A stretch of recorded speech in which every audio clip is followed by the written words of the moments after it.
Agora que já iniciou as partidas há 2 minutos, estamos agora também em direto na internet, com streaming no YouTube.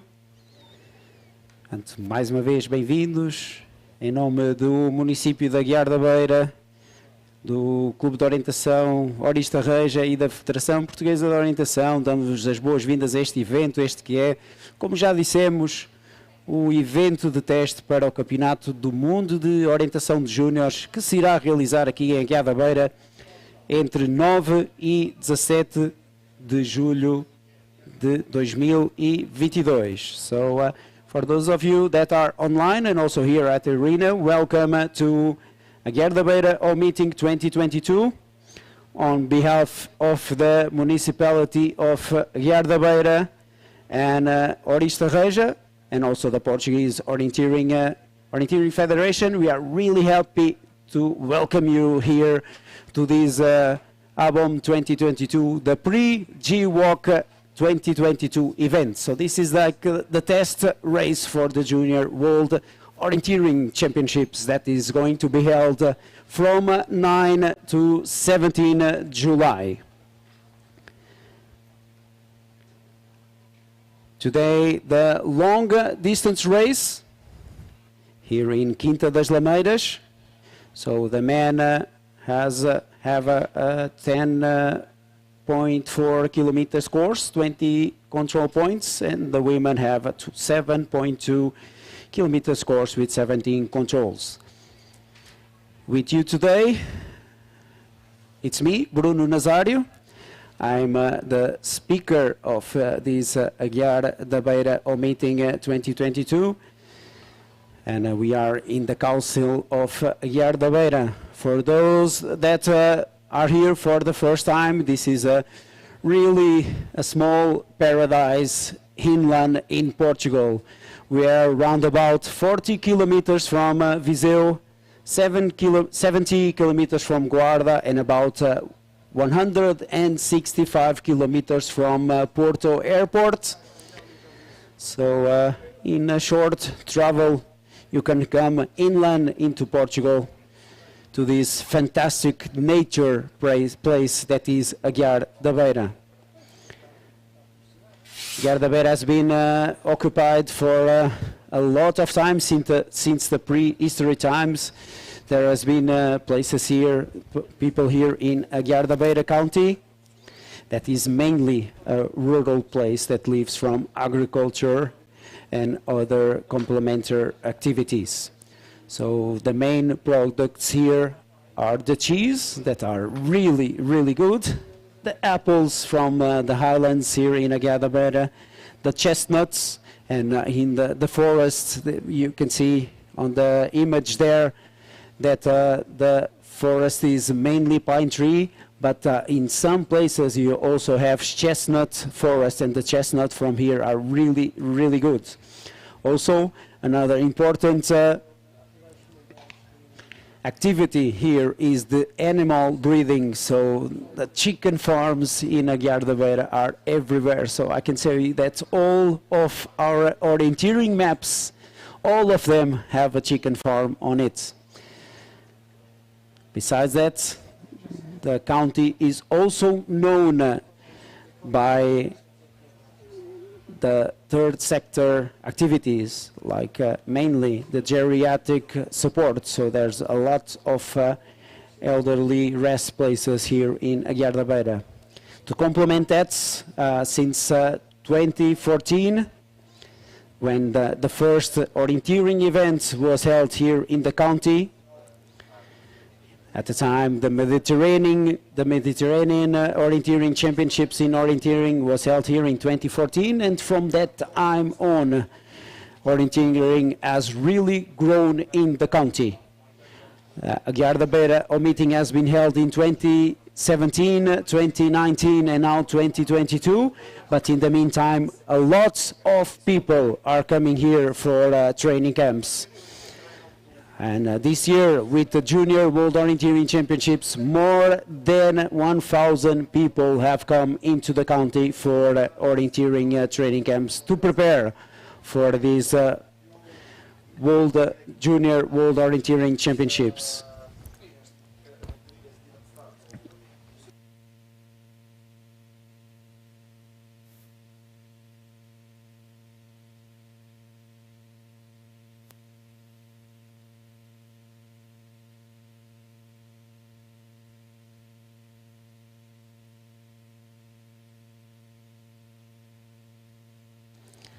So right now temperature is about 22 degrees, 38% humidity.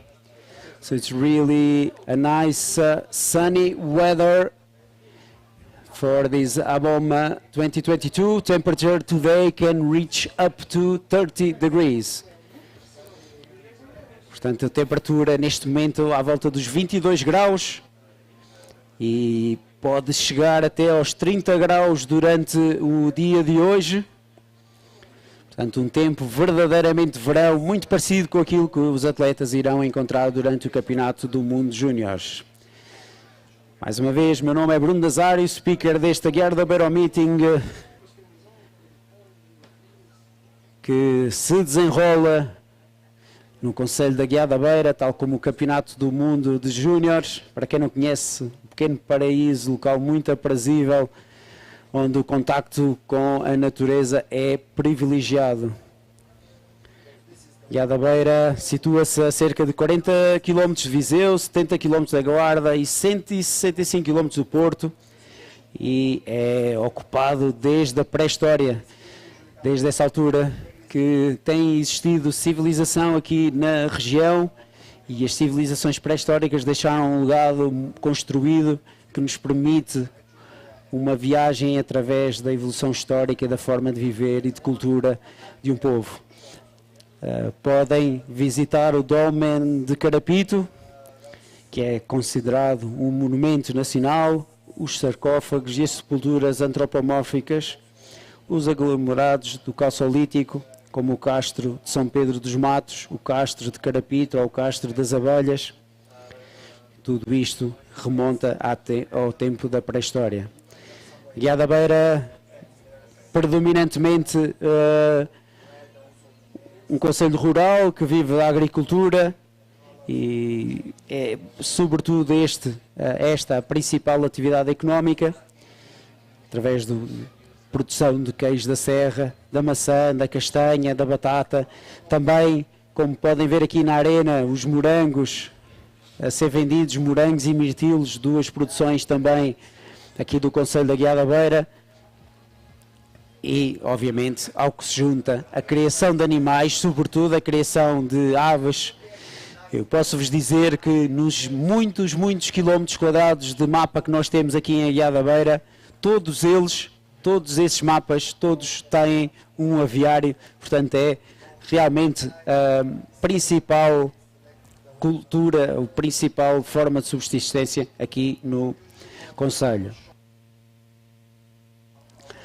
Além deste setor primário, também o setor terciário, sobretudo a parte social, onde existem inúmeros lares de terceira idade, nomeadamente instituições particulares de solidariedade social. Existem inúmeros aqui no Concelho de Aguiar da Beira. Aliado a isso, desde 2014, para aqueles que fazem orientação já há algum tempo, sabem que o primeiro evento aqui, Campeonato Mediterrâneo de Orientação, em 2014, lá em cima, no mapa da Quinta do Meio, que se estendeu até Gradiz. Portanto, isso foi a primeira vez que a orientação teve um contacto com o Concelho de Aguiar da Beira, e daí para a frente foi um boom incrível, com a organização depois do ABOM 2017, ABOM 2019, agora ABOM 2022, e que vai culminar com o Campeonato do Mundo de Orientação neste ano de 2022, entre 9 e 17 de julho.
They have the men 20 in the forest. The first to start, Andreu Grau from Catalunya O. He has already 13 minutes running time.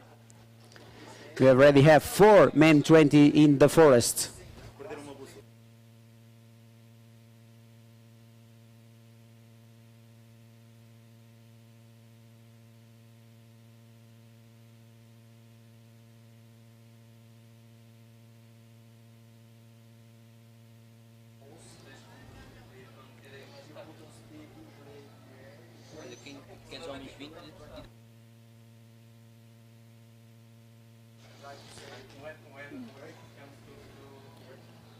So again, we remind you that the GPS tracking will be available from 12:45.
And on the screen, you can see the start list for the men 20. So the women 20 will start only in 34 minutes. So in men 20, the first to start was Andreu Grau from Catalunya O. He started right at minute 0 at 11. Right now, he has already 17, almost 18 minutes running time. And I can tell you from the tracking, you cannot see it, but I can see it, that he is having some problems. He is having big problems. Big problems for André Grau right now in the forest. So then the second to start was João Rodrigues. Até agora um bocadinho em português. João Rodrigues foi do Grupo Desportivo 4 Caminhos, o segundo atleta a partir. Depois Marek Pompe. Marek Pompe from Team Germany. He started at 11:06, so for him right now 12 minutes running time, and he is on his way to control number 2, but I also can tell you that he is having some problems. Then after him Pedro Pereira, and then André Roberto from Coque. And André Roberto, the Portuguese, is right now on his way to control number 2 also. And I can tell you that he is already overtaking Marek Pompe, that's for sure. I can tell you that. Then after we have Jordi Moragas, then Lucas Imweiler, James Bailey, Miguel Teruel, Ian Trainer, Roten Yassur, Hector Pont, Mateo Rodrigues, Roger Serralonga, Jan Stranek, and the list goes on until the last to start, Vasco Mendes. So Vasco Mendes will be the last to start today in the men 20, starting at 12:21.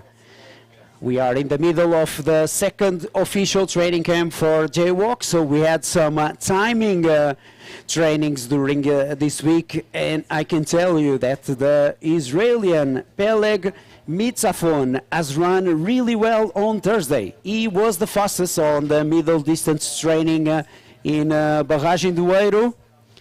Of course, that was set by Thierry Jojo, and he was the fastest, 27 minutes on that 4.4 kilometers course. So for me, in the men 20, the big favorites for today will be the British Fleury Gearson and the Israeli Peleg Mitzafon.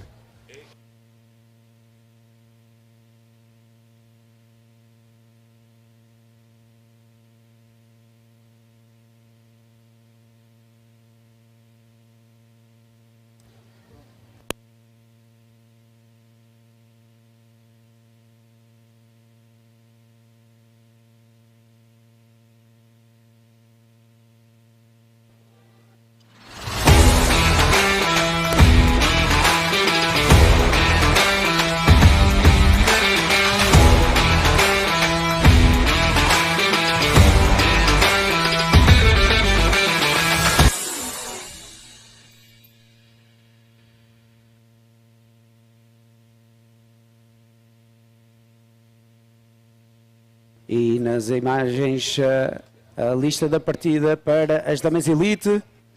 Damas Elite, a primeira a partir será Irene Guerreiro, do ADOL. E a primeira senhora Dama 20 a partir irá fazê-lo às 11h53, portanto ainda cerca de 30 minutos até à primeira atleta em Damas 20 partir.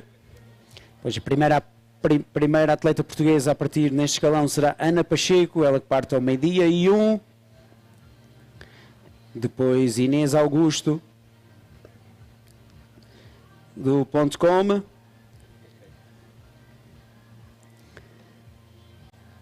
E a lista continua até à última a partir. Será Elsa Kuze, atleta da Letónia, que partirá às 13h01. So in the women 20, the first to start will be Irene Guerrero from Adol, Spain. She will start at 11:52, so it's around about 29 minutes for her to start today. And the last to start will be the Latvian runner Elsa Kuze. She is also running extremely well on this terrain. For me, the biggest favorites in the women 20 class will be Elsa Kuze, but we will see. A lot of runners also here. Patricia Toledo from Spain, Zuzana Jelek from Poland, Julia Krebinska also from Poland, the Portuguese Matilde Ribeiro. So these are the favorites on the women 20 class. So for the men 20, right now 23 minutes running time for Andreo Grau. And he is on his way to the first radio control.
Small correction from the information that I gave you previously, because on the start list it was supposed to be André Roberto from Koch in men 20 to start, and I was commenting on the GPS of André Roberto, but in fact is the Portuguese Tomás Lima that is running at that start time. And I can tell you, he's running really good, really steady race so far from Tomás Lima. So he's running really good in this long distance course today. So again, we have to wait some more minutes and things will start to heat up, and we'll have more information and we'll have the runners passing at the TV controls.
So 32 minutes running time for Andreu Grau, and he is on his way to the first radio control.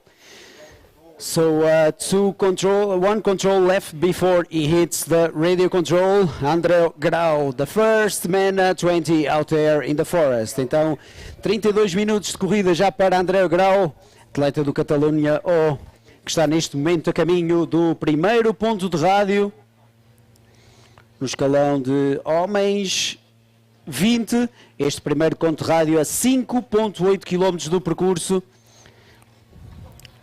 Portanto, ele está a quase lá chegar, falta-lhe um ponto antes de chegar a esse ponto de rádio, mas vamos ver. Ele que será muito certamente o primeiro a passar nesse ponto de rádio, e logo a seguir irá passar Tomás Lima, ele que está a fazer uma prova bastante limpa, opções muito limpas, muito cleans.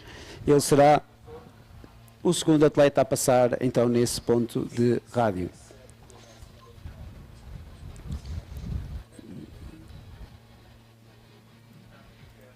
E mais uma jovem atleta do Clube de Orientação do Centro a terminar a sua prova.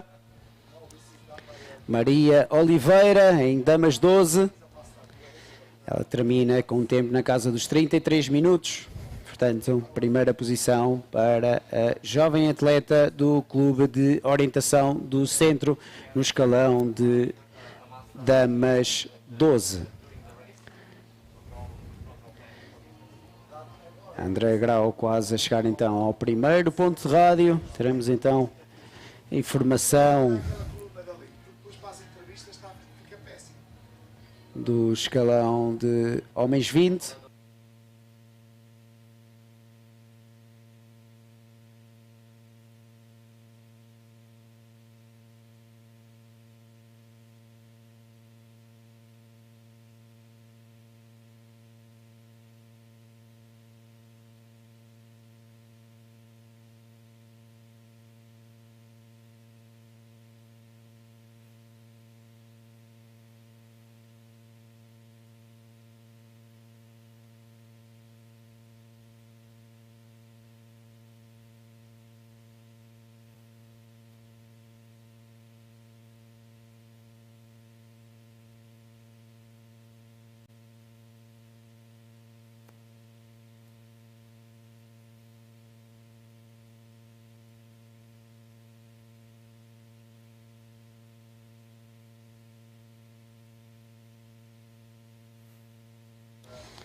Vamos já com 35 minutos de prova.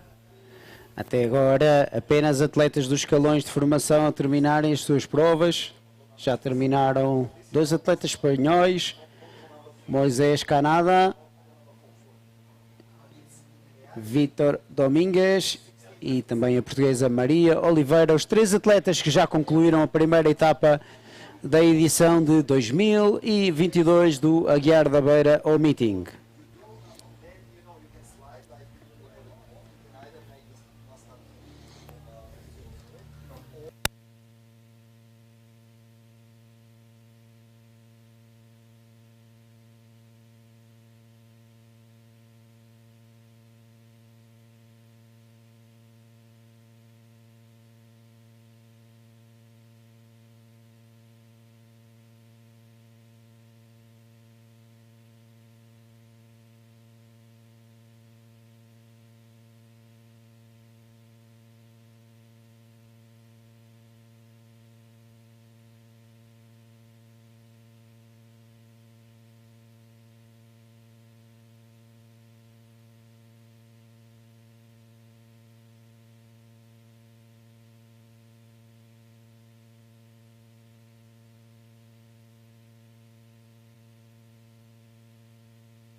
Atleta a terminar a sua prova, também atleta do Clube de Orientação do Centro, Clara Lima, também ela em Damas 12. Termina a sua prova com 36,44. Este tempo, como é óbvio, nos escalões de formação, os atletas têm com base start, portanto, muitas vezes este tempo não está muito certo. Por exemplo, o tempo corrigido de Maria Oliveira é de 24:37. Tempo corrigido de Maria Oliveira, também no escalão de damas 12. Portanto, vamos esperar que a Clara faça download do seu SI. Aí está, 21:37 para Clara Lima. Ela que fica então na primeira posição no escalão de damas 12.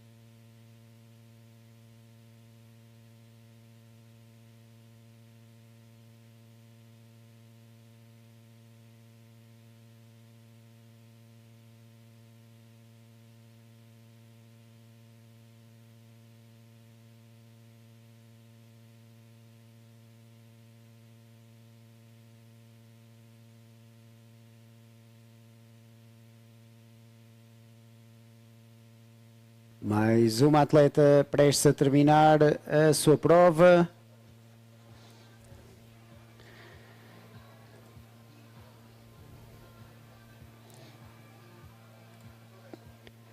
Raquel Santos, correr pelo ADM Orimondego, termina a sua prova no fácil curto.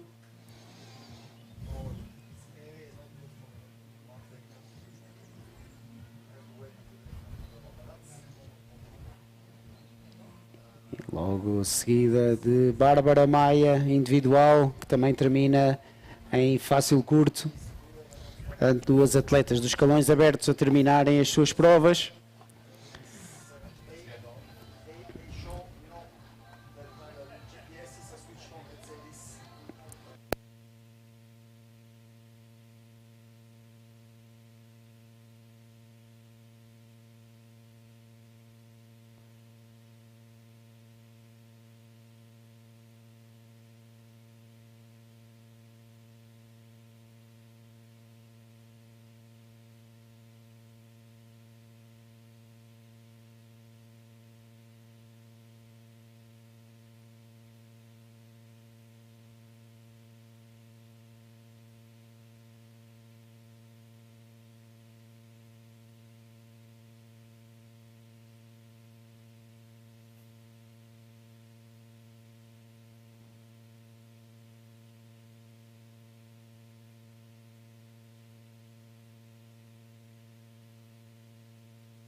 Mais um jovem atleta do Clube de Orientação do Centro a terminar a sua prova.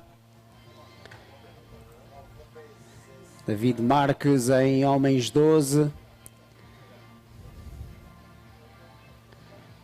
Já há vários atletas a terminarem as suas provas, todos eles nos escalões de formação ou nos escalões abertos, portanto percursos mais curtos. E por isso já a concluírem as suas provas. Os escalões de homens 20, aqueles que estamos a seguir neste momento, homens 20 e damas 20, escalões com, no caso dos homens 20, 10,4 km, portanto estamos à espera que eles façam pelo menos 1 hora e 10 minutos, portanto vão demorar vão demorar algum tempo até chegar aqui à arena.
Portanto, neste momento já 44 minutos de partidas.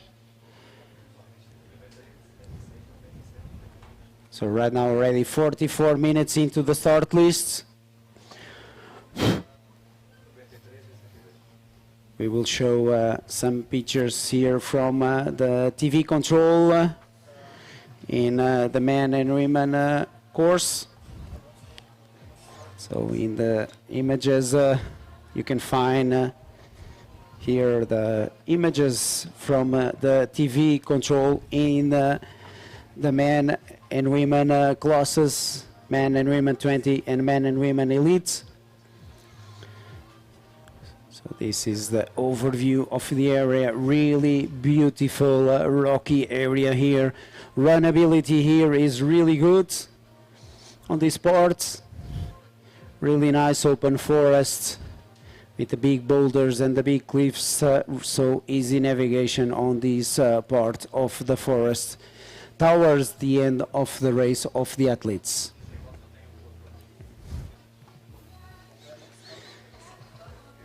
So we have to wait, I think, 30 more minutes and we will start having athletes passing here at this control. You can see the control right there.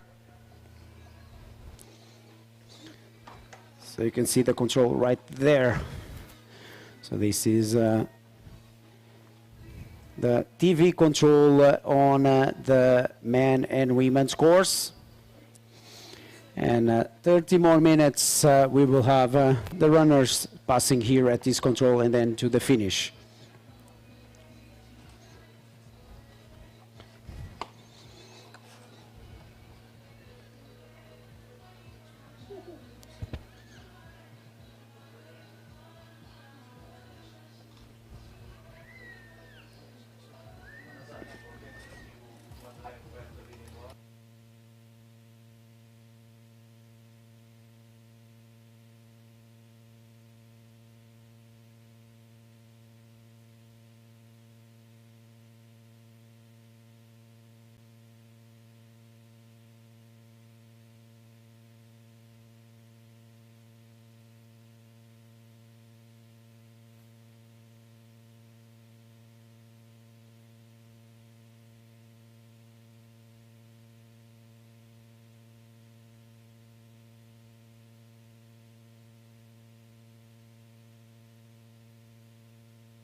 Mais atletas a terminarem as suas provas aqui do Clube de Aventura da Bairrada. Tânia Gomes e Rita Diniz terminaram aqui os seus percursos, fácil, curto. Portanto, esta voltinha aqui pela floresta, junto à Quinta dos Matos, aqui em Aguiar da Beira.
E António Guerreiro, que é correr espanhol, a correr pelo Gafanhor, e termina neste momento a sua prova, homens 50, 53 minutos e 15 segundos, então o primeiro atleta em homens 50 a terminar a sua prova e obviamente coloca-se na primeira posição no escalão de homens 50. António Guerreiro, do Gafanhori, mas ele não concluiu o seu percurso todo.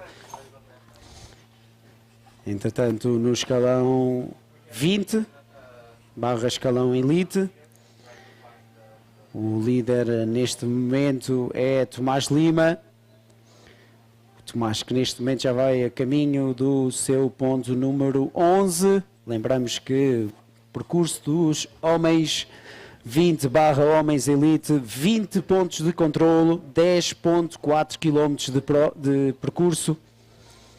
Portanto, ele já, posso-vos dizer, mais de metade da sua prova, caminho já do ponto número 11, a fazer uma prova muito boa. Esse ponto número 11 é já sensivelmente 9 km de prova. Não. Esse ponto número 11 é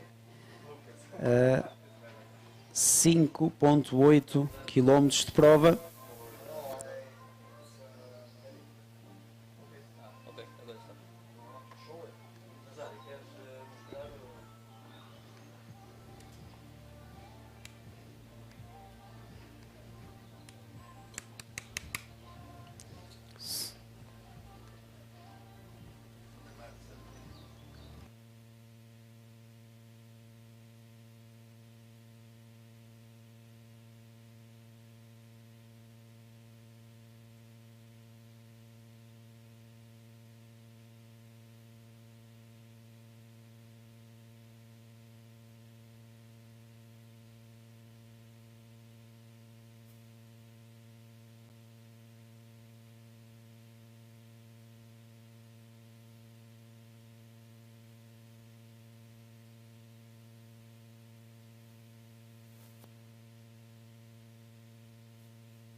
So there's a missing SD card, a lost SD card at the event office. So if you have lost your SD card, please go to the event office. Há SI perdido no event office, por favor, desloque-se lá. Ok, já foi atribuído então. Now only for the ones that are watching the streaming, we will now show you a GPS replay from what is happening so far out there in the forest.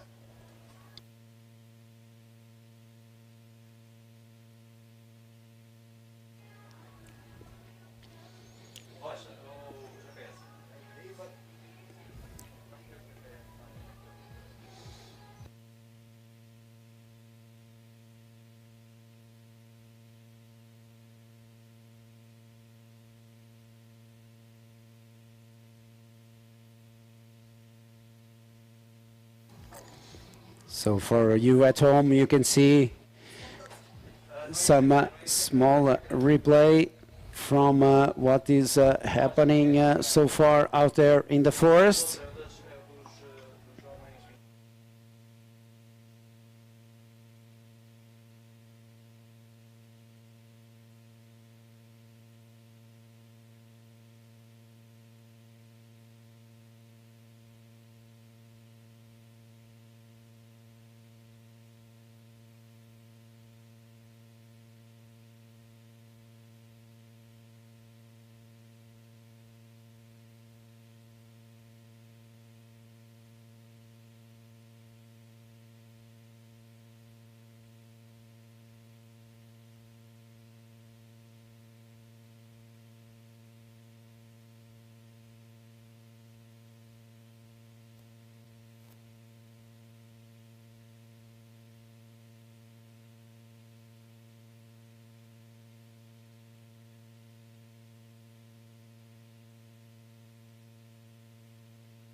So now that we are looking at home at tracking from the top three right now so far.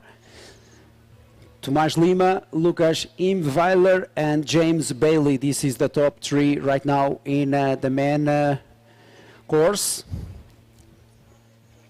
So good start for Tomás Lima with a good line into control number 2. And he's having really secure lines, really finding all the passages on the vegetation. This is crucial in the Aguiar the Beira terrain, knowing where you can run fast and where you are not going to run so fast. And for those that can watch, there's really, really different route choices from these top 3 runners so far. Tomás Lima, clearly the one that is finding the best route choices so far in this tricky terrain. And really crazy route choice from Lucas Imweiler to control numbers 5. So he has lost some time there. And you can see that the leaders right now, Tomás Lima and James Bailey. Also passing right now at the first radio control in the men's course. Rotem Yassur from Israel has passed the first radio control in the men class. 30 minutes and 45 seconds. 30 minutes and 45 seconds for Roten Yasur, passing at the first radio controls in the men class.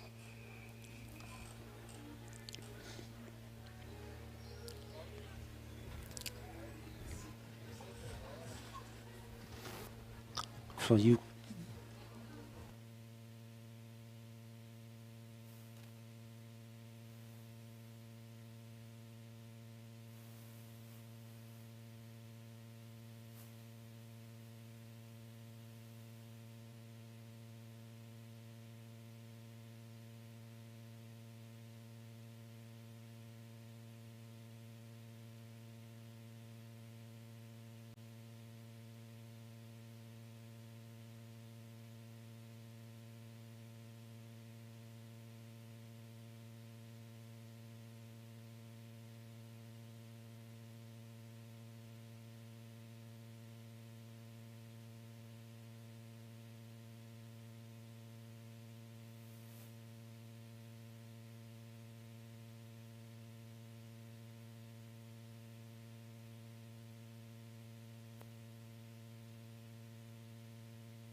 Entretanto, o Tomás Lima a passar já no segundo ponto de rádio no escalão de homens elite. Este ponto já a 5.8 km de prova e o Tomás passa lá com um tempo de 48 minutos e 54 segundos. Portanto, o primeiro tempo de referência de passagem aí nesse ponto, e como vos expliquei pela análise de GPS que vimos, o Tomás realmente está a fazer uma prova muito boa até este momento. Claramente o atleta que está a progredir melhor no terreno.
So in the men class, the men 20 class, still some runners out to start.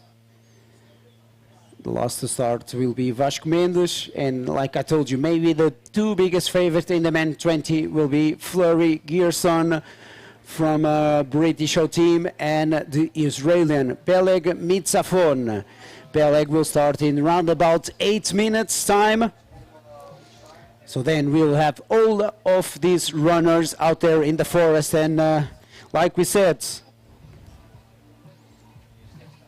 like we said, we will have the tracking open at 12:45. So from that point on, then it will be full live service, following the tracking of the runners, following the cameras on the terrain. Everything will be ready.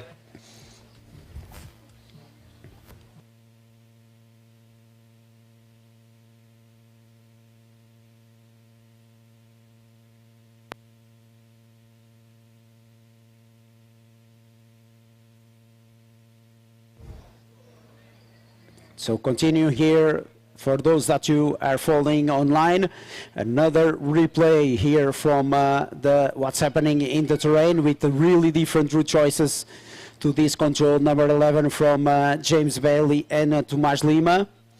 I think the exit of the control from Bailey is clearly faster than Lima. He was losing time and he got some time there on Tomás. But again, they are finding the lines on the terrain. That's really important here. And James is really gaining some time there on Tomás Lima. That's for sure. So he's getting some time on Tomás Lima.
E mais um atleta aqui a terminar a sua prova, desta vez atleta do Caos, Clube de Aventura e Orientação de Sintra. Tiago Carrilho, ele que conclui a sua prova no escalão de fácil longo.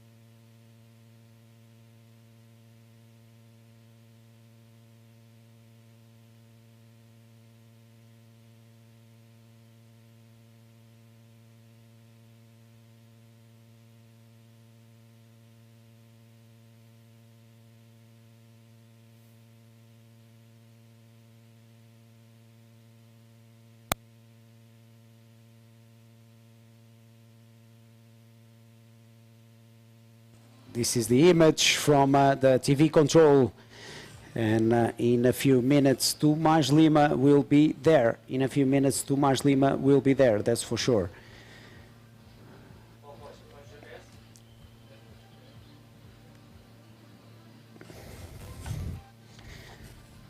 And now a replay from the starts between Tomás Lima and James Bailey. the Portuguese that is running in the men elite class, and James Bailey that is running in men 20. But again, like we said, same course for men and men 20 and men elite. So you see there, James lost a little bit of time there. He didn't find that passage.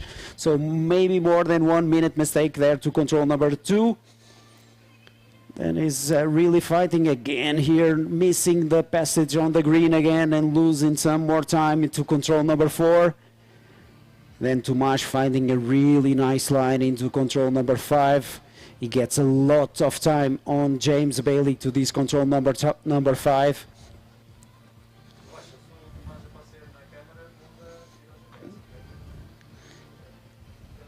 Then from there, James is getting some time on Tomasz. I think the route choice from James Bailey, you see from the tail, you see that's nearly the end of the tail when he's exiting control number 10, but then he finds a really nice exit here from control 10, and he will get some time on Tomasz Lima. So maybe he gets maybe around 1 minute. He gets there on the exit, but then he makes a mistake there on the pad. He didn't find the pad there. And they are going into control number 11.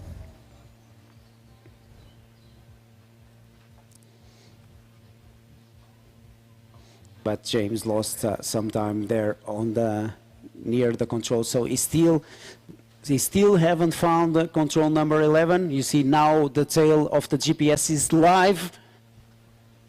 So we didn't find the control number 11 yet. So we still didn't got the punch from James Bailey at the control number 11. That's the second radio control on the man 20.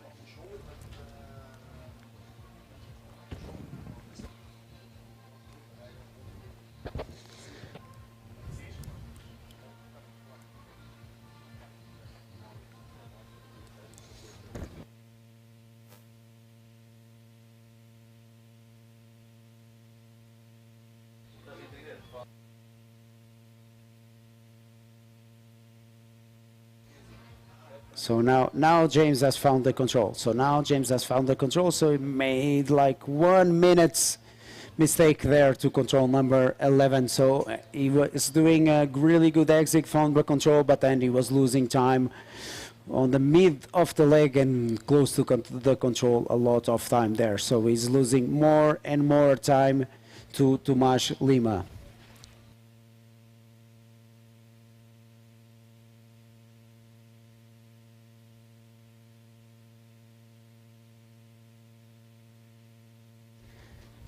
So the time from James Bailey at the second radio control, 53 minutes and 23 seconds. 53:23. So he's losing almost 5 minutes to Tomasz Lima at that control. So he's losing almost 5 minutes. The leading time at that second radio control is 48:54 to Tomasz Lima, and James Bailey, the leader in men 20, has a running time of 53:23. Also, Marek Pompe from Germany has passed that second radio control. 1 hour, 8:25 is 15 minutes and 2 seconds slower than James Bailey from the British orienteering team.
In the meantime, in men 14, Ralphs Praulins from Latvia has finished his course.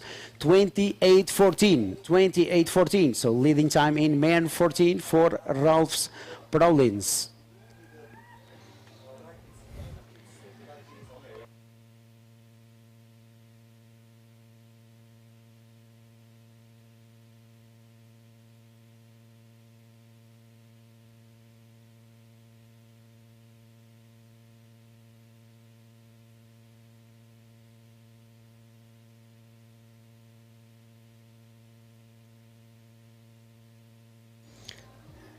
As for the women 20, now we start having also some information from the radio controls in the women 20.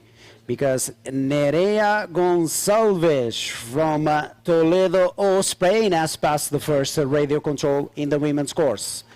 So the first radio control in the women's course is really at the beginning, so it's only 1.4 kilometers into the course, and Nerea has passed there. 21-29, 21-29 is the leading time in the women 20 at the first radio control.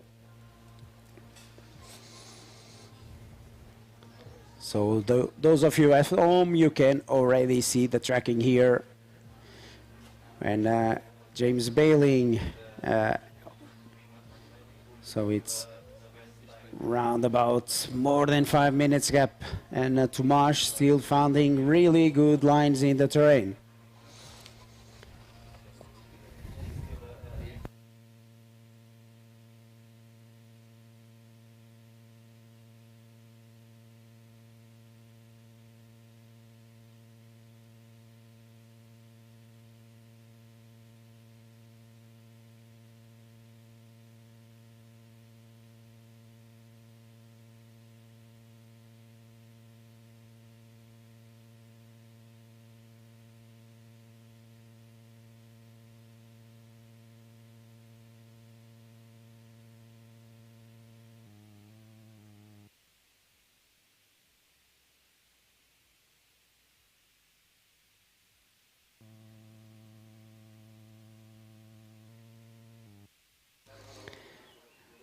And some more information from the forest at the first radio control in the men 20 class. Jan Stranek from the Polish O team has passed there with the new best time, 30:37. So really good time and really good start for the Polish runner, but in the meantime, what a time for the Spanish. Gonzalo Ferrando from Spain, Toledo O, has passed the first radio control. What a time, 27:52, 27:52, 2:45 faster than Jan Stranek from the Polish O team.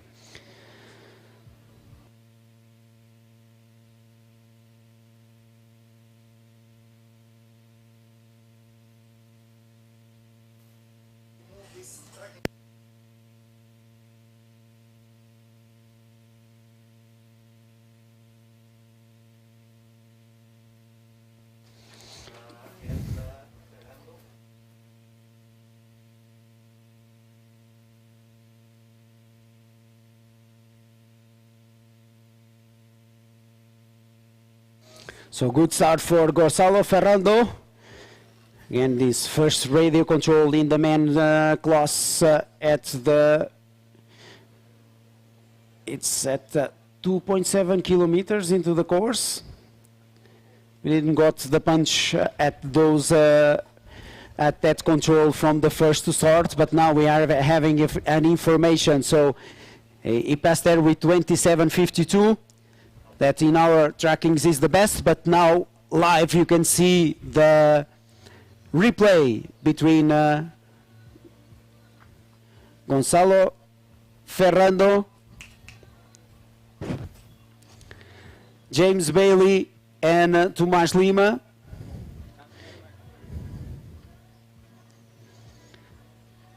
We need to change here because now if those of you at home, you can understand that the map is the second part of the course now. So now we have the first part of the course, and you see Gonzalo Ferrando there really ahead of James Bailey. So this is the fight for the leading position in men 20, but Tomás Lima in the lead. Oh, what a mistake there from Gonçalo Ferrando. What a mistake. So in fact, James Bailey at the first radio control is still ahead of Gonçalo Ferrando. So I can tell you that he's more or less maybe 1 minute ahead of Gonçalo Ferrando. So James Bailey still running well here at the beginning. And now we wait for, like I told you, the top contenders in the men 20, Fleury Gerson and Peleg Mitsafon.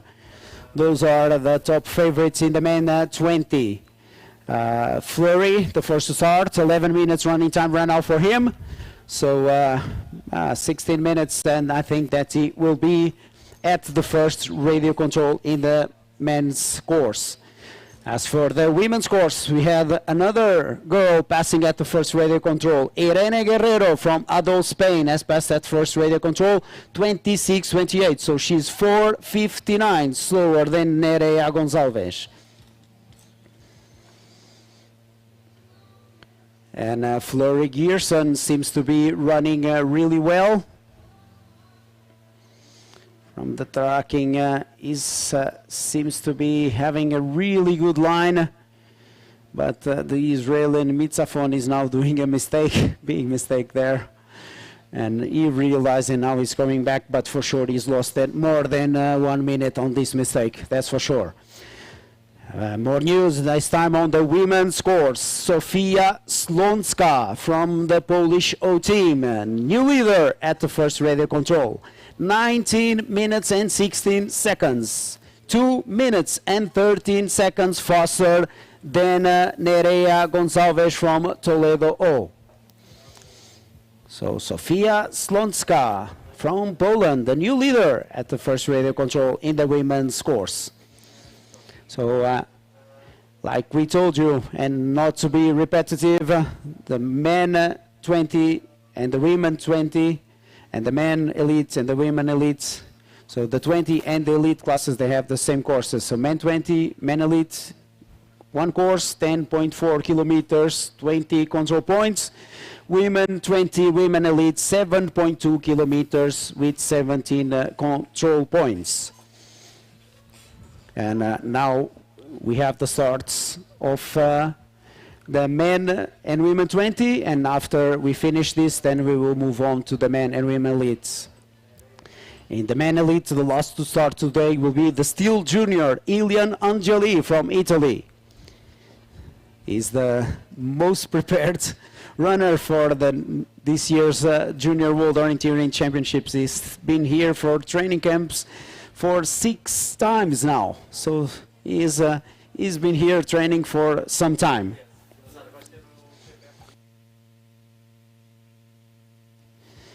So now the replay from the GPS in the women's course. So the battle between Sofia Slonska and Nerea Gonçalves. So really strong start from Sofia Slonska. She's really understanding where she can run fast, and look at the lead. She's gaining a lot of time, especially on this leg from control 2 to control 3. So Nerea will be losing. Oh, and whoa, what a mistake there from Sofia. She was having a really good line, but still much better route choice from Sofia Slonska than Nerea Gonçalves. Another mistake there for Sofia, but she punches there and she's in the lead at that first radio control in the women's course. But for those of you that watch the replay, still a lot of time can be gained there in the women's course. They can be really much faster going into that control.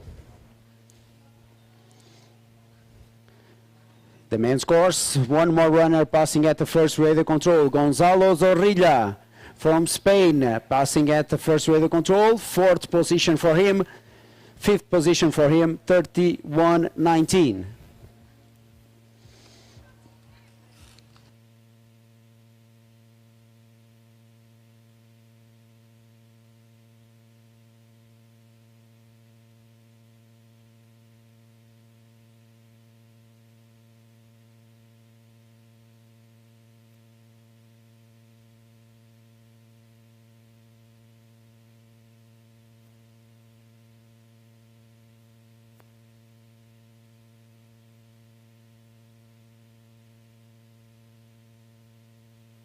E mais atletas a terminarem as suas provas. Dezinha Mora do ADM Ori-Mondego a terminar em fácil curto a sua prova. And now to finish also another runner, Alice Badwell from Great Britain in women's 60, 44.55. I can tell you, this last week training camp with the British team has made a really good time for her, 44.55, so the leading time in women's 60 for Alice Badwell. E agora duas atletas portuguesas a concluírem as suas provas. Isabel Monteiro em damas 55 termina com 1h13:19, primeiro lugar em damas 55, logo de seguida também em damas 55 por Helena Lopes, individual, ela que termina com 1h21:22.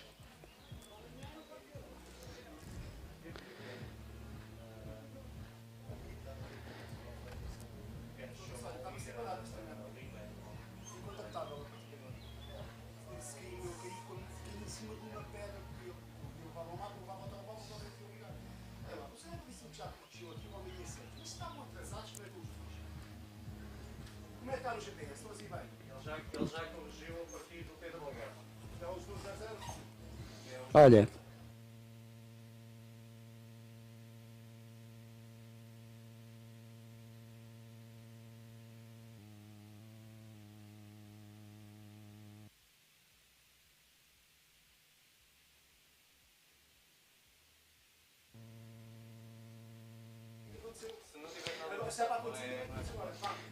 so in 15 minutes we will make the course animation.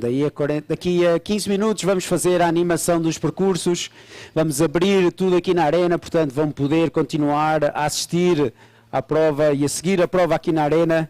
Quando temos nas imagens Tomás Lima, ele que está a caminho do ponto 16, portanto dentro de alguns instantes teremos Tomás Lima no ponto de televisão e depois Tomás Lima aqui na chegada.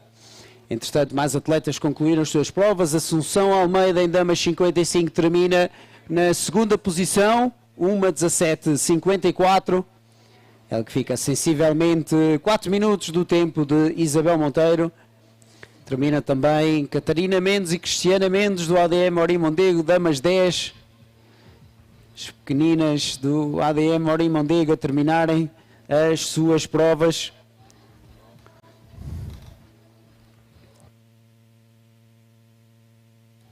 As for the men and women's course, right now we are focusing the 20, men 20, women 20. So men 20, still in the lead at the second radio control is James Bailey, 53.23. But right now, past there, Roten Yassur from Israel O-Team. He has passed there with a new second best time, 58.06, but he is 4.43 slower than James Bailey. So a good race by James Bailey, but we could see on the tracking that he has made some mistakes. Again, for me, the biggest favorites for today will be Fleury Gerson and Peleg Mitzafon. Also, let's keep an eye on Vasco Mendes, the Portuguese. Portuguese hope for the Junior World Orienteering Championships, Vasco Mendes.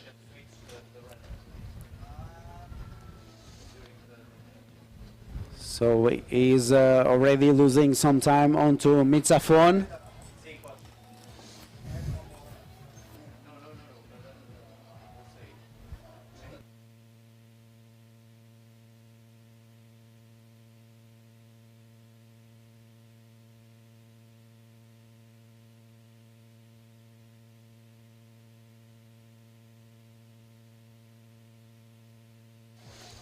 Quando o Jadir Pereira do ADM Ori-Mondego termina a sua prova em homens 55, 1h18:50, primeiro lugar para o atleta que corre pela Associação Desportiva Ori-Mondego.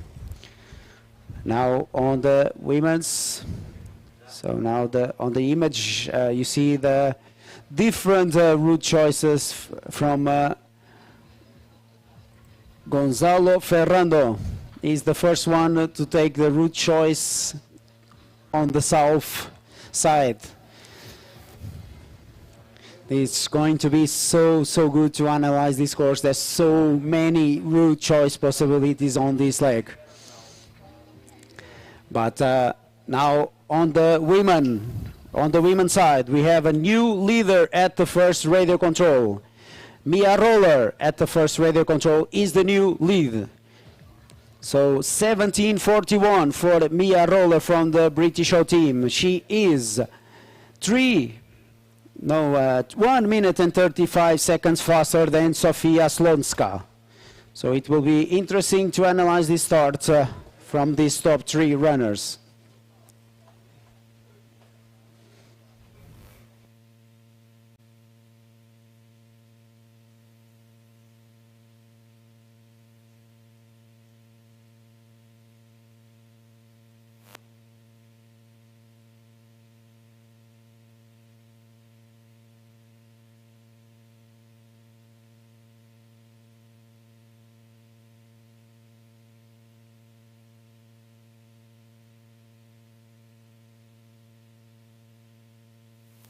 So now the first man 20 to finish his course. Lukas Imsweiler from the German team. 1 hour 16 minutes running time for Lukas Imsweiler. The first man 20 to finish his race. So an official time 1:16:10. So we will have to wait for the official time.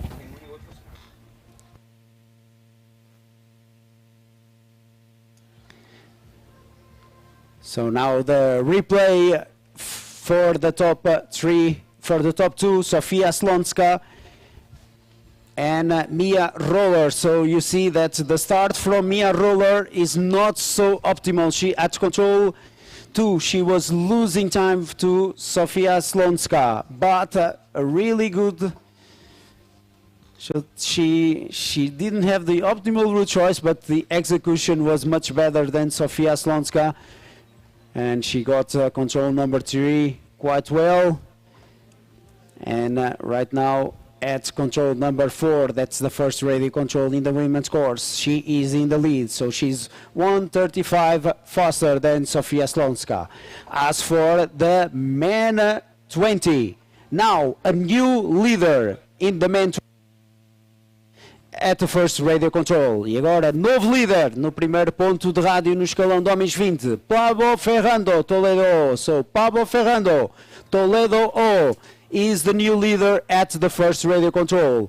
24 minutes and 20 seconds. 24:20. What a start from the Spanish.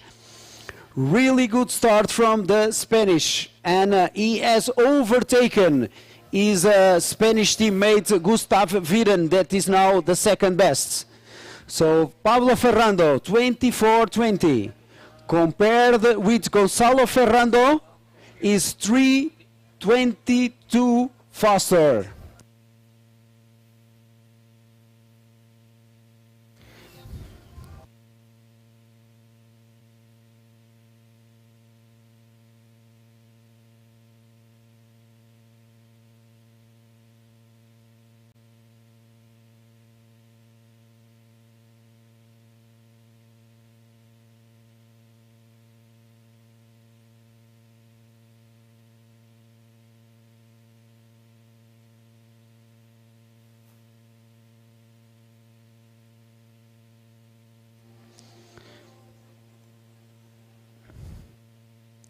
So now the replay in the men 20 for the top 3. James Bailey, Gonzalo Ferrando, Gustav Viren, and Pablo Ferrando. So Pablo Ferrando, the two Ferrandos are green, but the darker green is Pablo, the leader.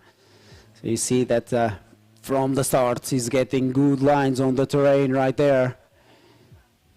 A little bit mistake there, but still good. So this is a hard terrain to find a good flow. So even if he's leading, he's always losing some time on the leg, but he's finding the faster route choices between the controls. And you can see that Pablo is clearly the lead at control number 6. That's the first radio control in the men 20 class. So 24 20 for Pablo Ferrando. But right now, exactly now, we got the punch from Fleury Gierson. And he has moved on into the lead at the first radio control. 7 seconds faster than Pablo Ferrando. 7 seconds faster than Pablo Ferrando. 24-13. The new leader at the first radio control in the men's course, Fleury Gierson.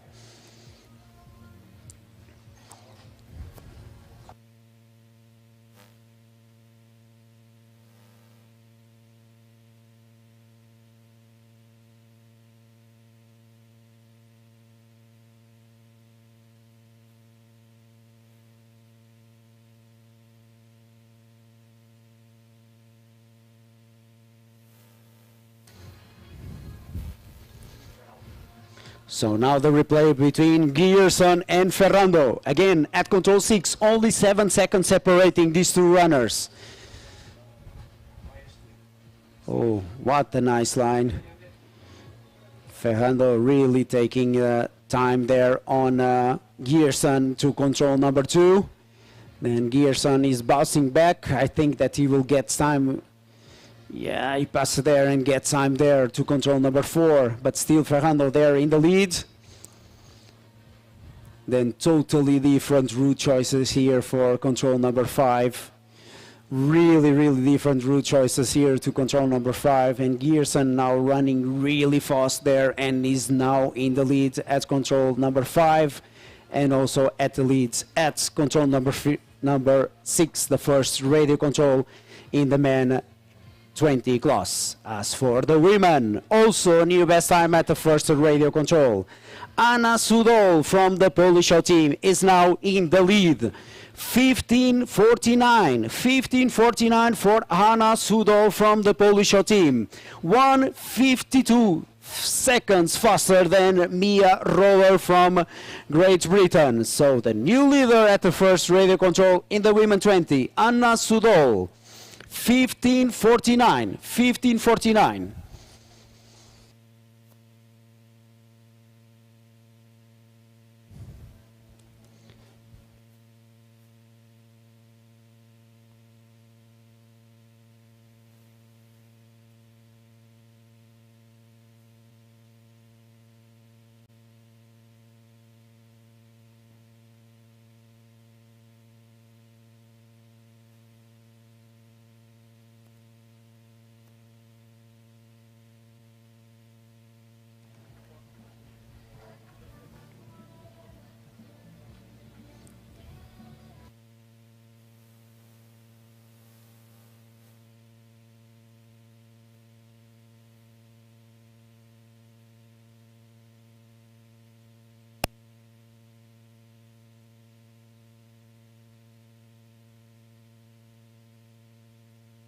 For the first radio control in the men course, Peleg Mitsafon has not passed there yet. 26 minutes running time right now for him.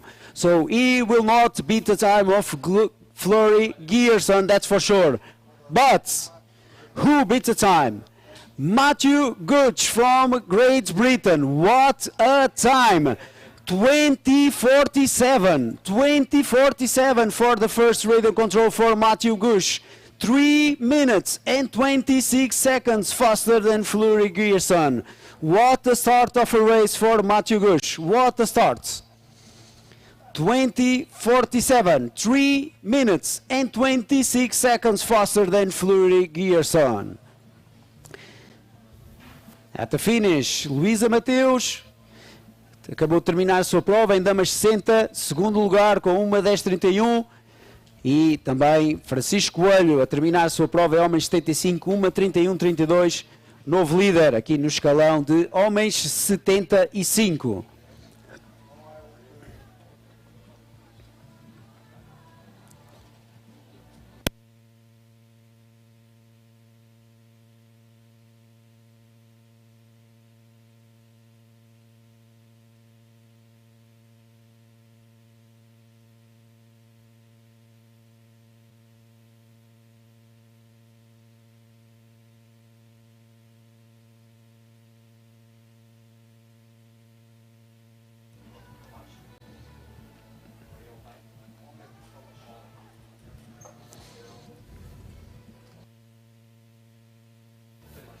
And pretty soon we will have the first athletes passing at the TV control.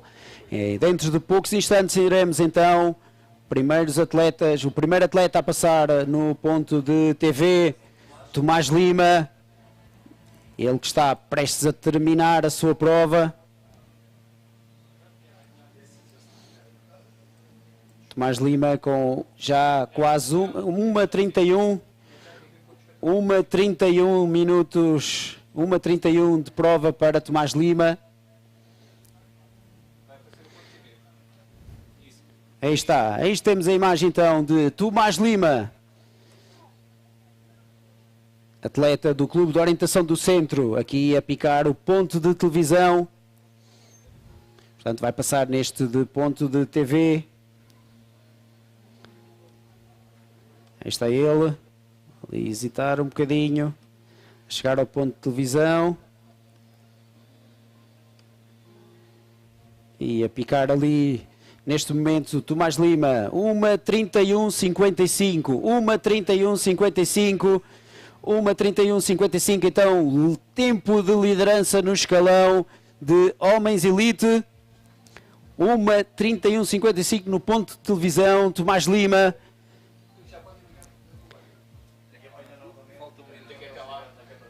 E deve estar então prestes aqui a encaminhar-se para a chegada, Tomás Lima.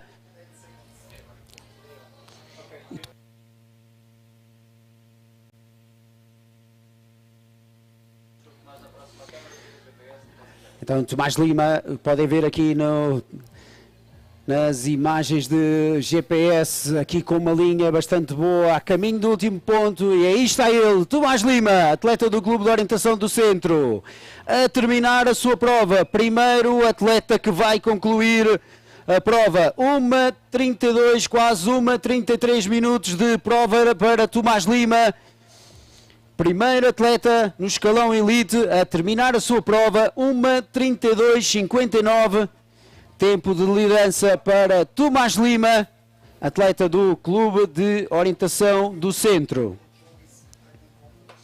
1:32:59, tempo de liderança para Tomás Lima.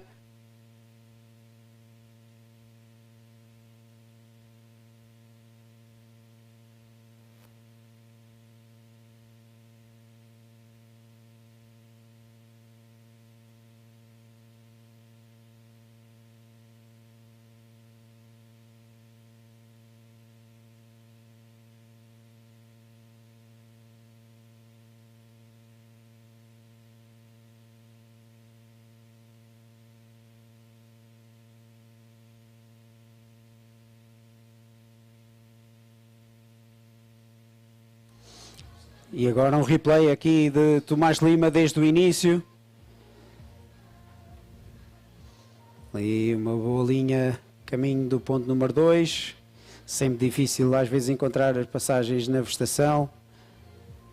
Consegue encontrar ali bem a passagem na vegetação para o ponto número 4.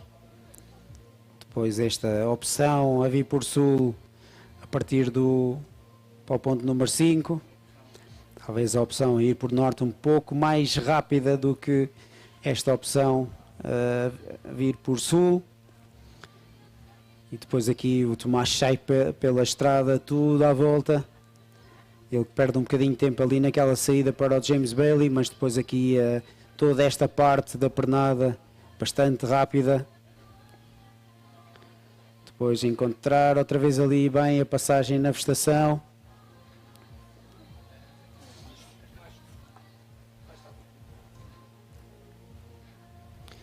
Depois aqui continua com uma excelente linha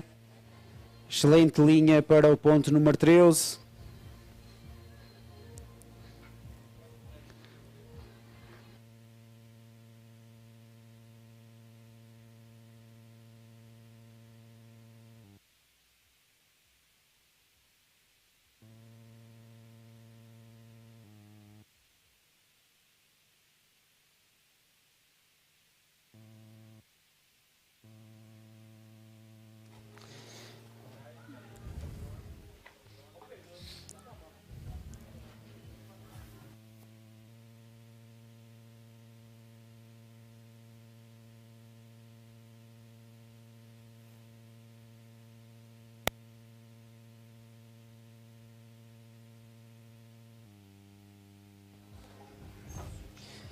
E agora aqui umas palavras com o Tomás Lima. Tomás, um dia longo, primeiro em português e depois falamos um bocadinho em inglês. Um dia longo na floresta. Não? Olha, liga o microfone, está desligado. Tá bom? Sim, estava bastante calor. Apesar de ter partido às 11 dos primeiros, já estava muito calor e foi muito desgastante. Música Tentei começar forte. Não sei se foi a melhor opção, no fim estava muito esgotado. 1h30 a correr debaixo do sol. Mas achei o percurso bastante interessante. Eu adoro aqui os terrenos da Aguiar da Beira. É sempre bastante desafiante. Eu acho que quem souber fazer orientação em Aguiar da Beira sabe fazer orientação em qualquer lugar e é sempre um prazer estar aqui. Como sabes, este é o evento de preparação para o Campeonato do Mundo, é o evento pré-joc. Conselhos é que davas a todos os portugueses que estão a ouvir este streaming? Devem vir ao Jogo Tour? Devem ficar em casa a ver as coisas na televisão? Como eu disse, quem souber fazer orientação em Aguiar da Beira sabe fazer orientação em qualquer lugar, por isso tem que vir, tem que treinar, tem que estar aqui, tem que ver os melhores do mundo. Eu comecei desde muito novo a ver os melhores atletas a correr em europeus, mundiais, júniores, e acho que isso fez muito impacto em mim e só assim é que temos motivação para treinar, para querer chegar ao nível deles e é incrível estar lá com eles a correr. Já tive experiências muito boas e é de facto incrível. Tu já estiveste em vários campeonatos do mundo júniores, infelizmente para ti o Covid atingiu-nos e não vais poder participar, infelizmente, com o adiamento de um ano. Que mensagem é que passavas para os outros atletas portugueses que vão estar a competir neste Campeonato do Mundo? Sim, desde 2017, quando recebemos a notícia que o Mundial ia ser cá, ia ser o meu último ano de Júniors, eu comecei a vir para cá treinar muitas vezes, era o grande objetivo. Depois veio o Covid e tenho que dizer que fui bastante abaixo.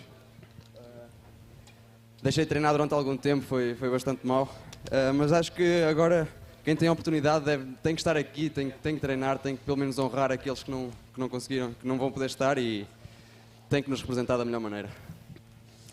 E now in English, we were looking at your tracking, Tomás, and it seems that you were getting really good lines in the terrain.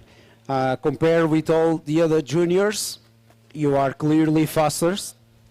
The best junior at the second radio control is James Bailey right now. 53 minutes for him, and you passed there with 48. So you were really getting good lines on the terrain. The feeling on the vegetation, how was it?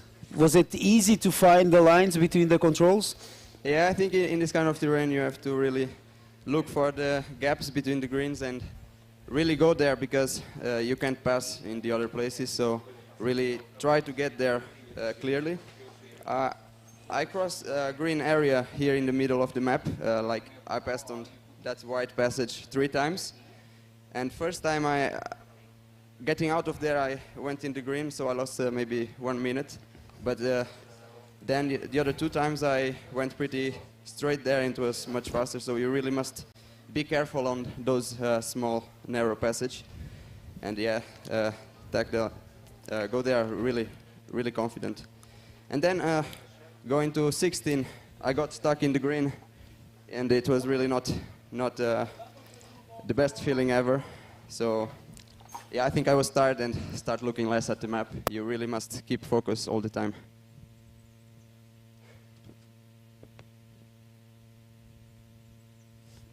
What about the goals for your season? You will not run jaywalk.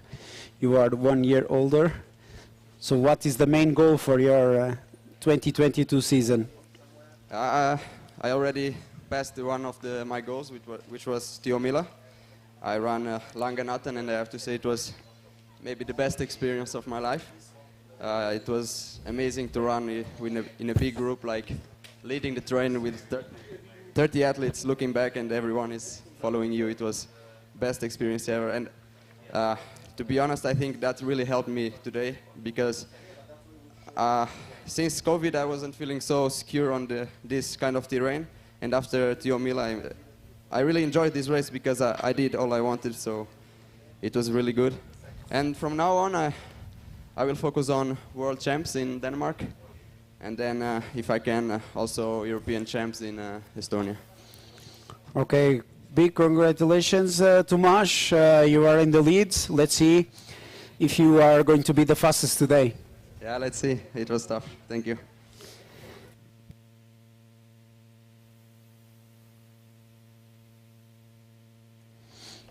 Now, some more news that happened so far. Because at the second radio control, Gonçalo Zorrilla is now the second fastest. Still in the lead, James Bailey from the British show team.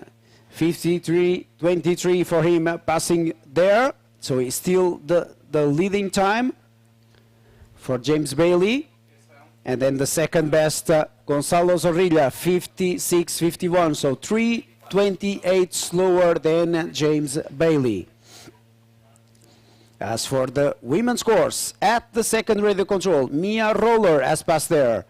So this is the new best time, 39.56. 39.56 for Mia Roller, passing at that second radio control.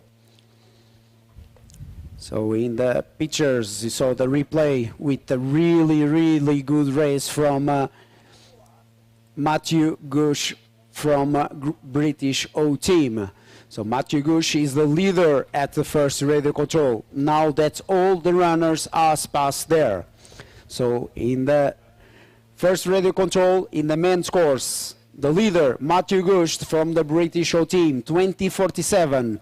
Second position for Fleury Gearson, also from the British O team, 24.13. Third position for Pablo Ferrano from Toledo O, 24.20.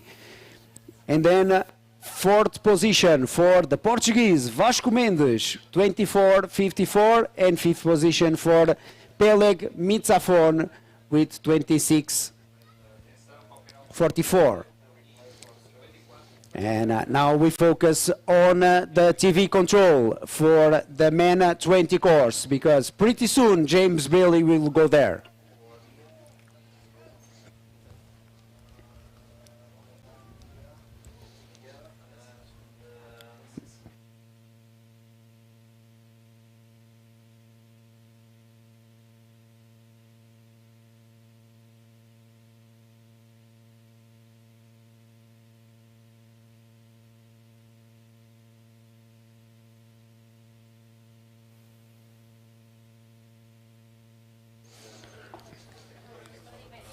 So now we are waiting for James Bailey. James Bailey is now heading here into the TV control. Now you see him on the pictures. Now you see him on the pictures. James Bailey heading into the TV control. 1 hour, 35 minutes running time for James Bailey. He will be the fastest in the men 20 class. He is the fastest at the second radio control. And he's the fastest here at the TV control. 1:34.54. 1:34.54 is the leading time. Oh, sorry, 1:35.32 is the leading time for James Bailey, passing at the TV control in the men 20 class. So now he's heading into the finish. He will be the first man 20 to finish his race. He will not beat the time of Tomasz Lima. Tomasz Lima has won the leading time of Tomasz Lima is 1:32.59, but he's running on the elite class. James Bailey is and will be the leader at the finish. And now you see him at the run-in. James Bailey from the British O team. 1:36 running time for James Bailey, and he is the leader in the men 20 class. 1:36.32. 1:36.32. The leader at the finish in the men 20 class, James Bailey from the British O team. James Bailey, but at the second radio control. at the second radio control. Pablo Ferrando has passed there. And this is a clear new best time for him. 47:32. 5 minutes and 51 seconds faster than James Bailey. Now the replay in the women's class between Sofia Slonska, Mia Roller and Anna Sudol. Again, Anna Sudol is the fastest at the radio control number 1, at control number 4.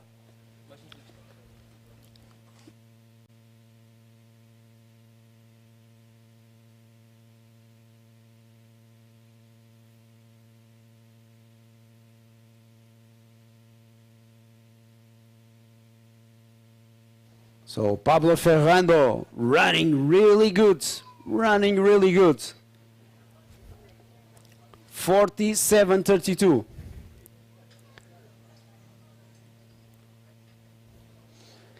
So the replay here from the women's course with Anna Sudol from the Polish show team. And again, similar leg from the men, but in this case I think that is clearly the best route choice going on the south, and Anna Sudol exited the control in a really good way, but now she's making really strange route choice here and going right there on the green, so it's a lot of navigation to get to this control. The line from Mia Roller is much better. And now we are live for Anna Sudol. So she was leading at the first radio control, but I can tell you that Mia Roller is now leading at the second radio control. That is almost for sure. Almost for sure.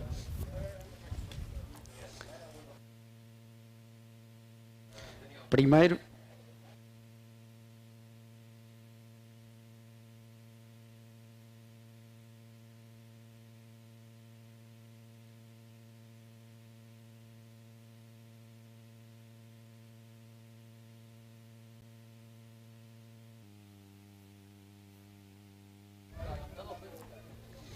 So now we have James Bailey at the interview point. James, 1:36:32, long day of job for you.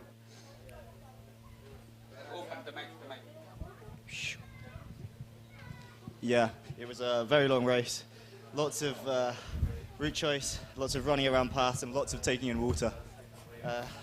I don't know how many times I took water, but it was more than 10. I was every stop, because it was all about hydration out there. It was survival. Yeah, we saw that like here it's quite critical, the passage on the green, and we saw that on several legs you were getting stuck and not finding the passage. One of the first that we noticed is to control number 4, so you really missed the passage there to control number 4, and then you had to go all the way south, passing on the green there, so you have lost some time there, no? Yeah, I think number 4, I couldn't find the open bit. I definitely lost a lot of time in that green, because I just couldn't follow the orange part, and once you're in the green it's very, very hard to get out, so probably lost a few minutes just stuck in the green. But so far you are in the lead. So not all was bad. Yeah, I think the navigation was reasonably clean. I didn't make any big mistakes. It was more just getting stuck in the green and being very tired. So it was a great course. Thank you very much. Yeah, but this is preparation for Jaywalk for you. Yeah. And how has it been your week here? It's been great. I mean, the terrain is beautiful. It's a treat to be orienteering here, really, compared to some of the stuff that we do in Great Britain. It's much more technical, much more runnable on the bare rock, and it's much more about route choice rather than just kind of go straight and keep on your compass. It's a really, really fun place to be, in the sprints especially. They're great. And what are your expectations for Jaywalk? I mean, this is my first Jaywalk, so hoping to do well in the sprint. That's my aim, and then the forest. Have a clean run, really, because I think if you have a clean run around these areas, you'll do well, because there'll be a lot of people making big mistakes out there. Okay, so big congratulations for you, and good luck for tomorrow's middle distance. Thank you very much. Cheers.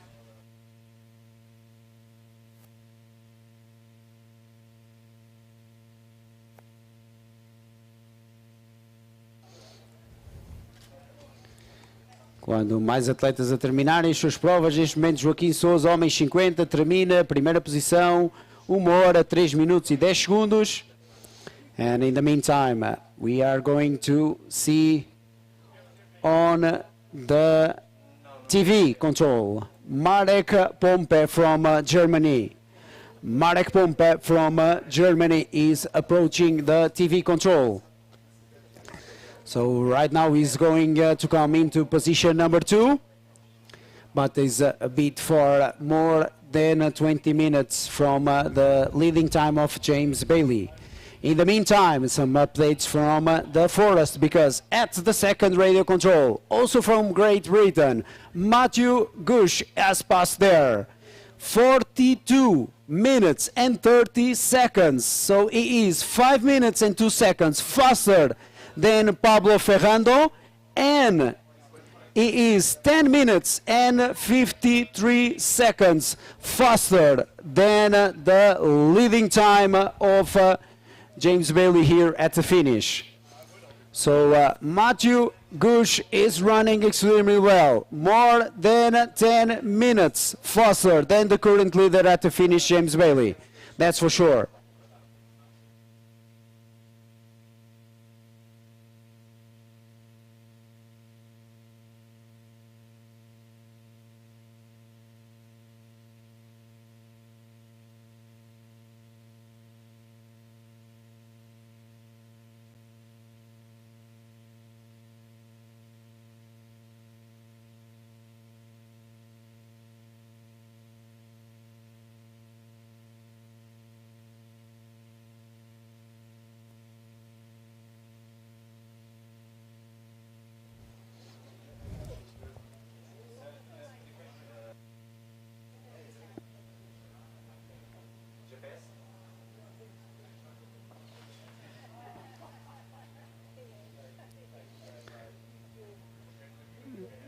And now GPS comparison between Gustav Viren, Pablo Ferrando and Matthew Gush. Matthew Gush is clearly the fastest man 20 out there today. Clearly the fastest. So he seems to be getting really nice lines between the controls there. So in the beginning it was a really big battle between Matthew Gush and Pablo Ferrando. See that Pablo now gets some lost time there. And Matthew Gush really having smooth lines between the controls. Look at the really straight line into control number 6. And now on the picture, you can see Marek Pompe from Germany punching the TV control. So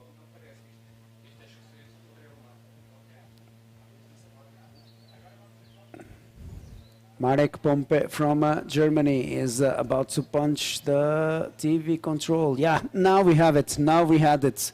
Now we have Marek Pompe punches the radio control, the TV control right there. 2 hours and 46 minutes. 2 hours and 46 minutes for Marek Pompe from Germany. So he is running into position number 2. Running into position number 2.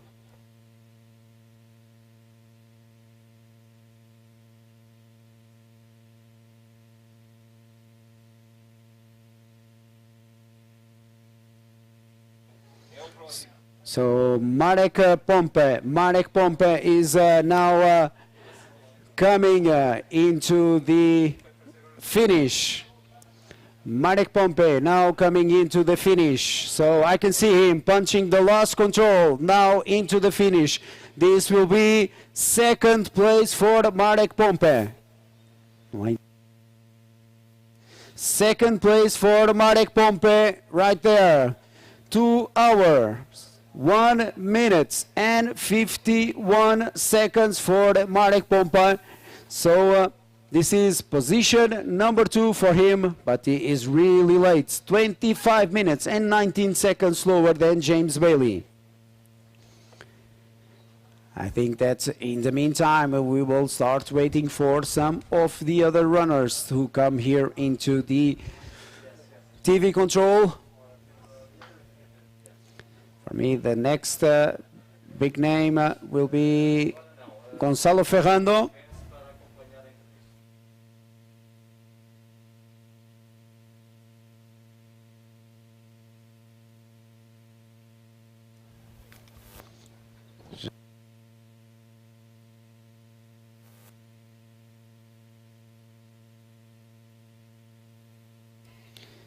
E agora para aqueles que estão a seguir online e também para aqueles que estão aqui na arena a ver no ecrã que está dentro do restaurante, vamos passar então uma animação dos percursos do escalão 20 e dos escalões Elite, para perceberem, e algumas pernadas, para perceberem aquilo que espera os atletas hoje. So now the animation from the women's course.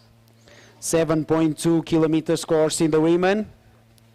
So you see the start there, and the first radio control at control number 4. So it's really greeny at this all of the course, so you really need to be careful trying to find not only the passage through the green but also the finest and the best lines between the controls, otherwise you get stuck.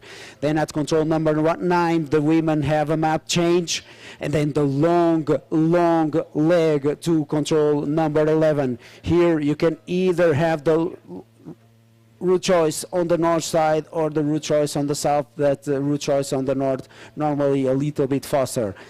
Then these short legs here toward the end, and then at control 16 we have the TV camera, and at control 17 the last control, and then the finish. So 7.2 kilometers course in the women's, 17 controls, and 300 meters climbing.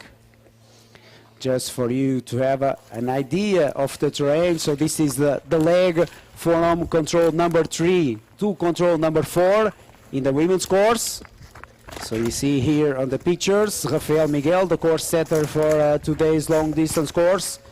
So here it's all about finding the lines between the controls, and in this terrain when you have the bare rock you need to use the bare rock. It's where you can run fast. So here you see that Rafael is using the big bare rock there, and then the bare rock, you see the rock there, and then the good passage between the green.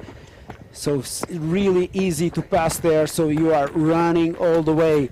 Then you go up to the next bare rock area, so up the hill to the next bare rock area, and then when you look up you can already see the rock behind. You have the control. So from here you see the rock, and then behind the rock you have the control.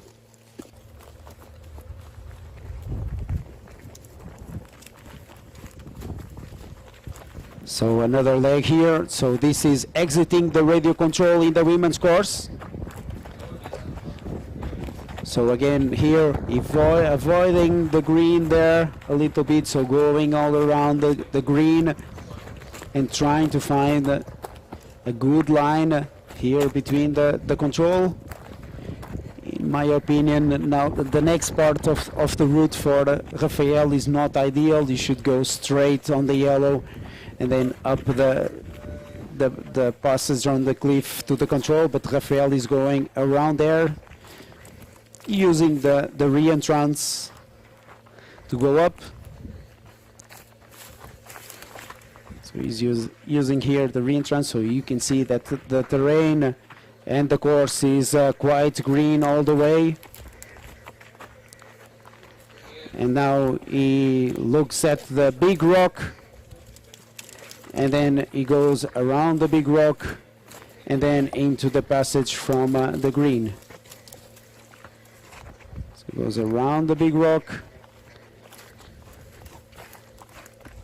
He goes around the green there, and then he finds the entrance.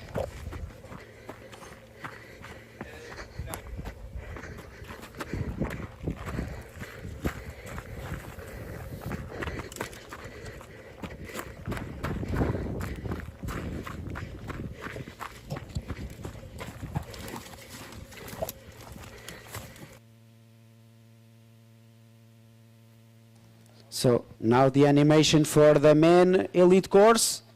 Men elite 10.4 kilometers, 20 controls, 425 meters climbing. So again, the start of the course somehow a little bit different from the girls.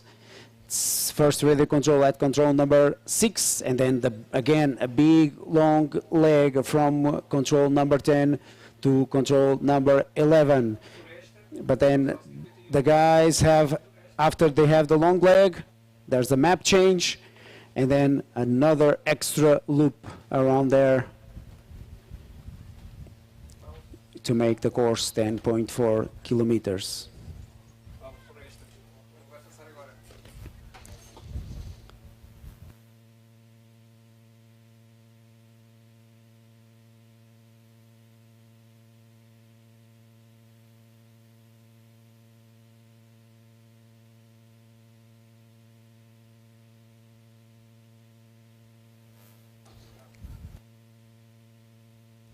And now close to the finish, we have Roten Yasur from Israel.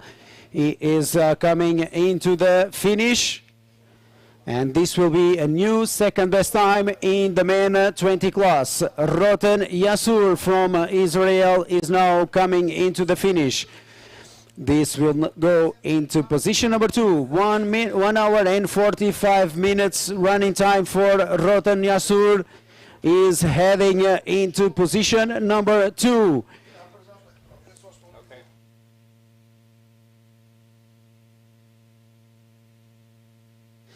So Roten Yasur now heading into the finish. A new second best time in the men 20 class.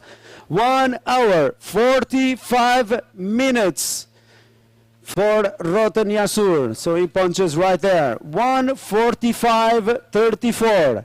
9 minutes and 2 seconds slower than James Bailey.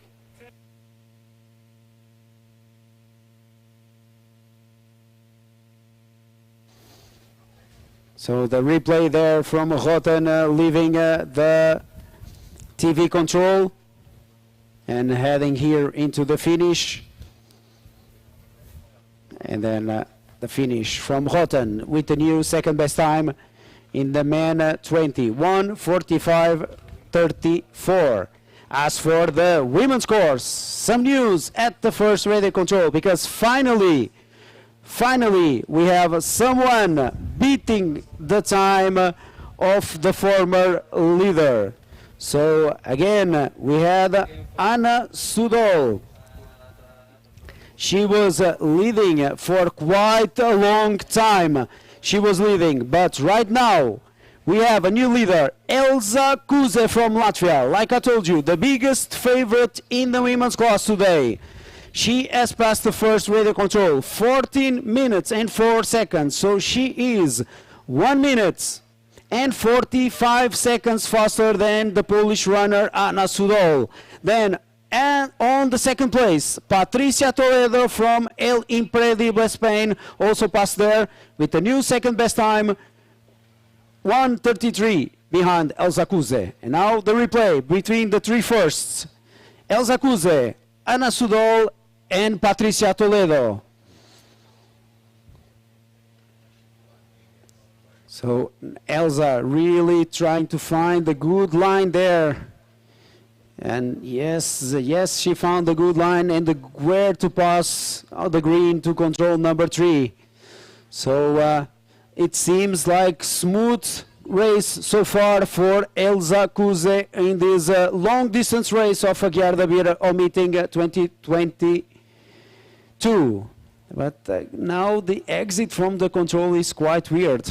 Now she is exiting the control in not the most efficient way, but I think she will get the pads on the west side and then go on the west side to the control. As for the men's class, now we are waiting for more runners to pass here at the TV control and come to the finish. At the second radio control, we already have all the top runners passing there. So, like we told you some minutes ago, the leader is Matthew Gush from the British O team. So 42 minutes and 30 seconds is the leading time at the second radio control in the men's course. Second position for Pablo Ferrando, 5 minutes and 2 seconds slower than Matthew Gush. Third position, now moving in the classification, Vasco Mendes. Vasco aqui do Grupo Desportivo União da Azóia. Ele passou de quarto para terceiro no segundo ponto rádio. Está a 8 minutos e 12 segundos do Matthew Gush. Depois, then in fourth position, Gustav Viren at 8:56, slower than Matthew Gush, and then the leader at the finish, James Bailey, 10:53 from the time of Matthew Gush. So this is the leaders at the second radio control in the men's course, 5.8. So this is round about half of the course for the men 20.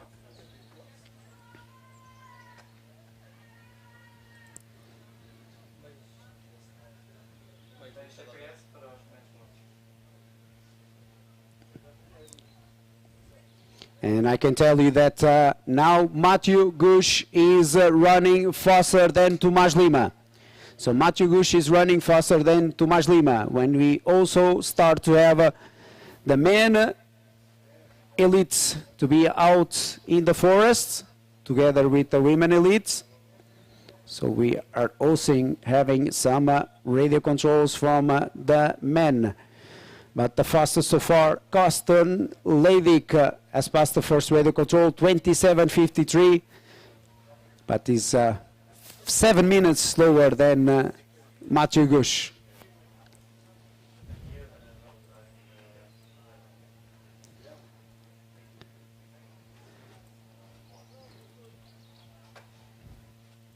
Então, boas notícias para os portugueses. Aqui o nosso grande Vasco Mendes a melhorar a sua classificação. Aqui no segundo ponto de rádio,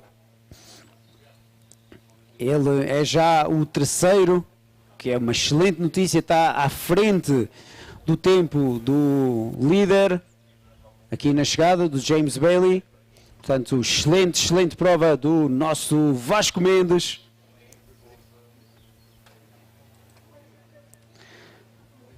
When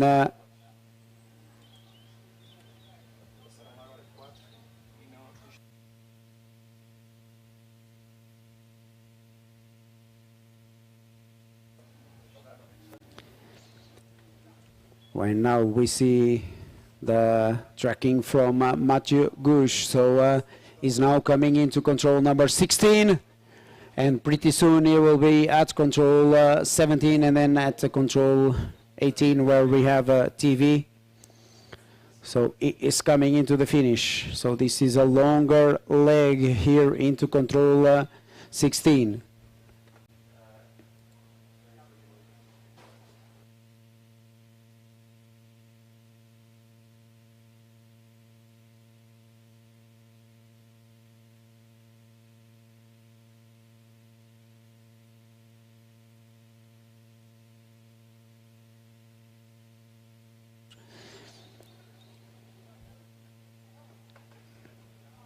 So we still haven't got any women at the finish, but it will not take so long.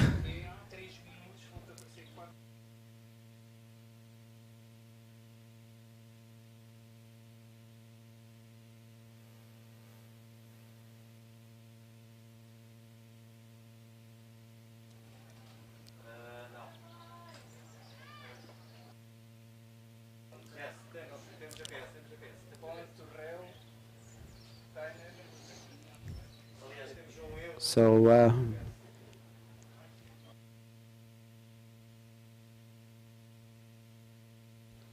now big mistake there from Elsa Kuze. Oi. Big mistake from Elsa Kuze. Again, she was the leader at the first radio control. And this is live for Elsa Kuze. So this is live for Elsa Kuze and a replay for Patricia Toledo and Ana Sudol.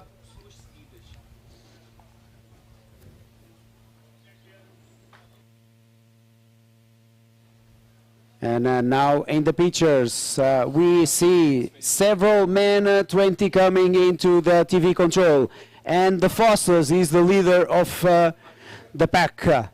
Jan Stranek from the Polish team is the fastest of them all.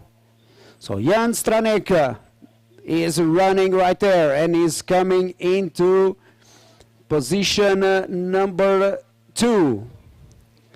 So he punches right there. So this is a new second best time in the men 20. 1:42.02 for Jan Stranek from the Polish team. So 1:42.02.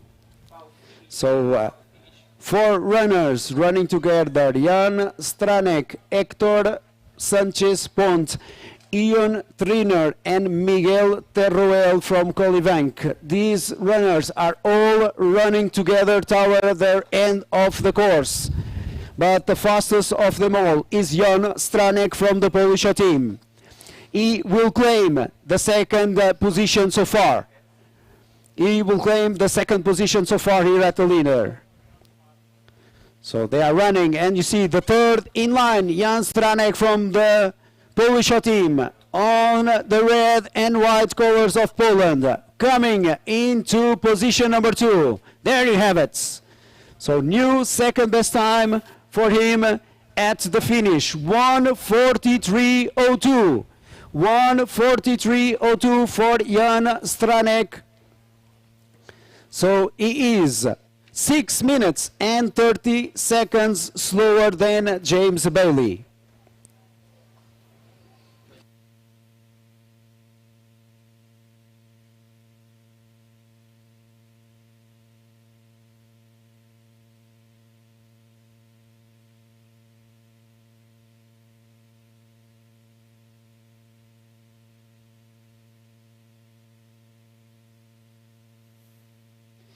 So now the replay from Jan Stranek's race, the second placed right now in the men 20. So Jan Stranek, not the best line there to control number 2. Then again he got stuck a little bit there on the cliff.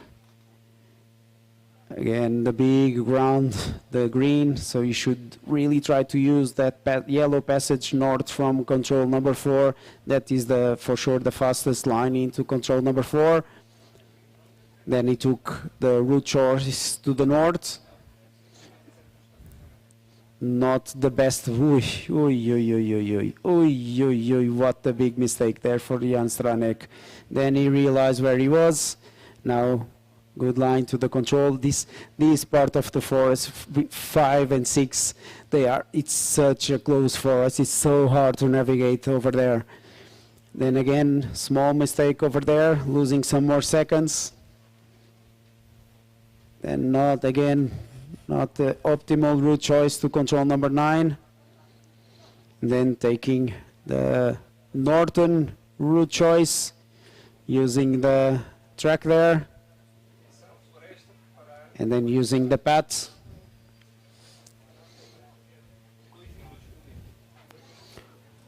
So all the way around the path, and then there it's always hard because the path doesn't continue there, so you need to be careful to get the good line. The good line there to control number 11 and to conclude the race, that long leg.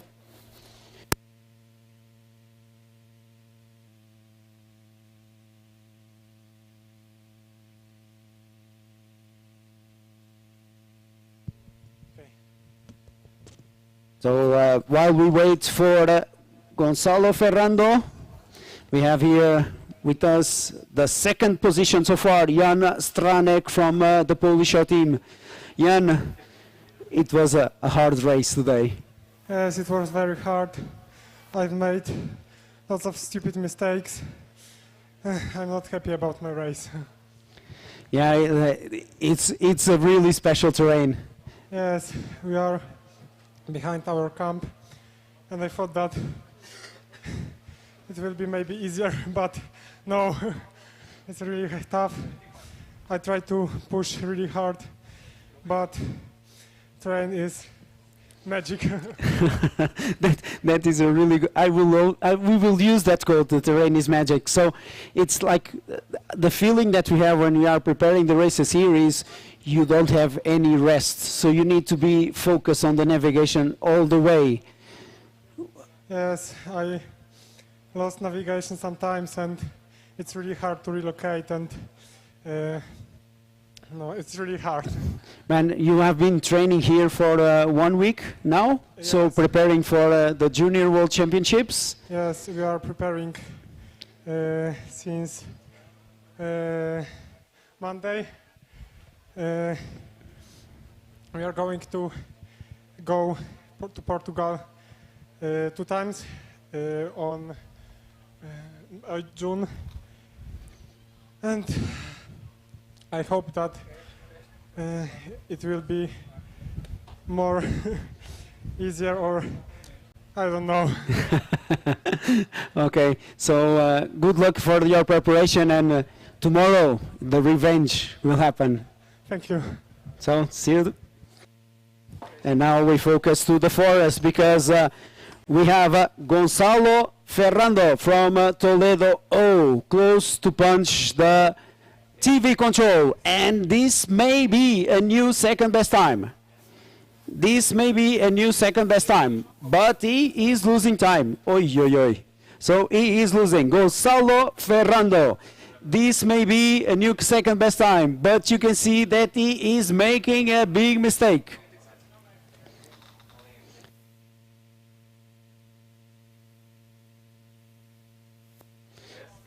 So he was losing time. So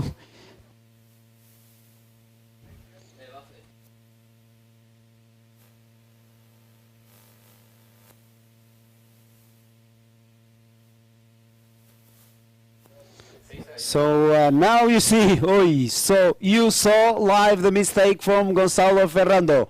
So big mistake, so he was losing maybe almost 1 minute here, maybe. So he punches right there. So he punches right there. And still in position number 2, So he has 2 minutes to come here to the arena and get the new second best time. So Gonzalo Ferrando from Toledo, soon to be at the finish, and soon to be the new second position on the men 20 class. He will not beat the time of James Bailey, that is for sure. He will not beat the time of James Bailey, but he will be the second best so far.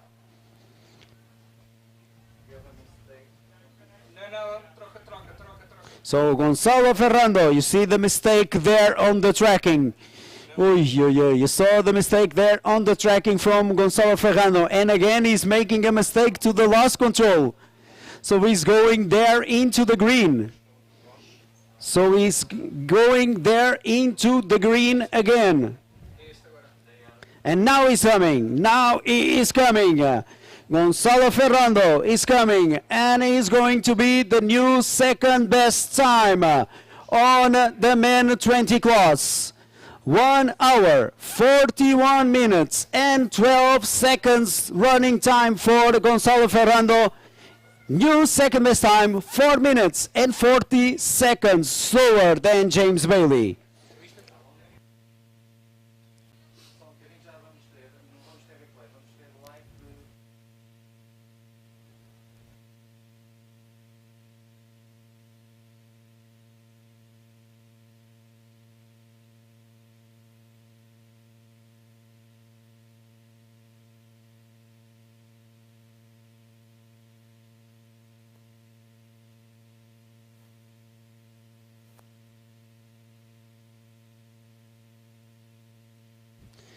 And now live on the image, we have live Roger Serralonga, Gustav Viren, and Matthew Gush. Like we tell you, Matthew is clearly the fastest man 20 out there today. Clearly the fastest man out there today.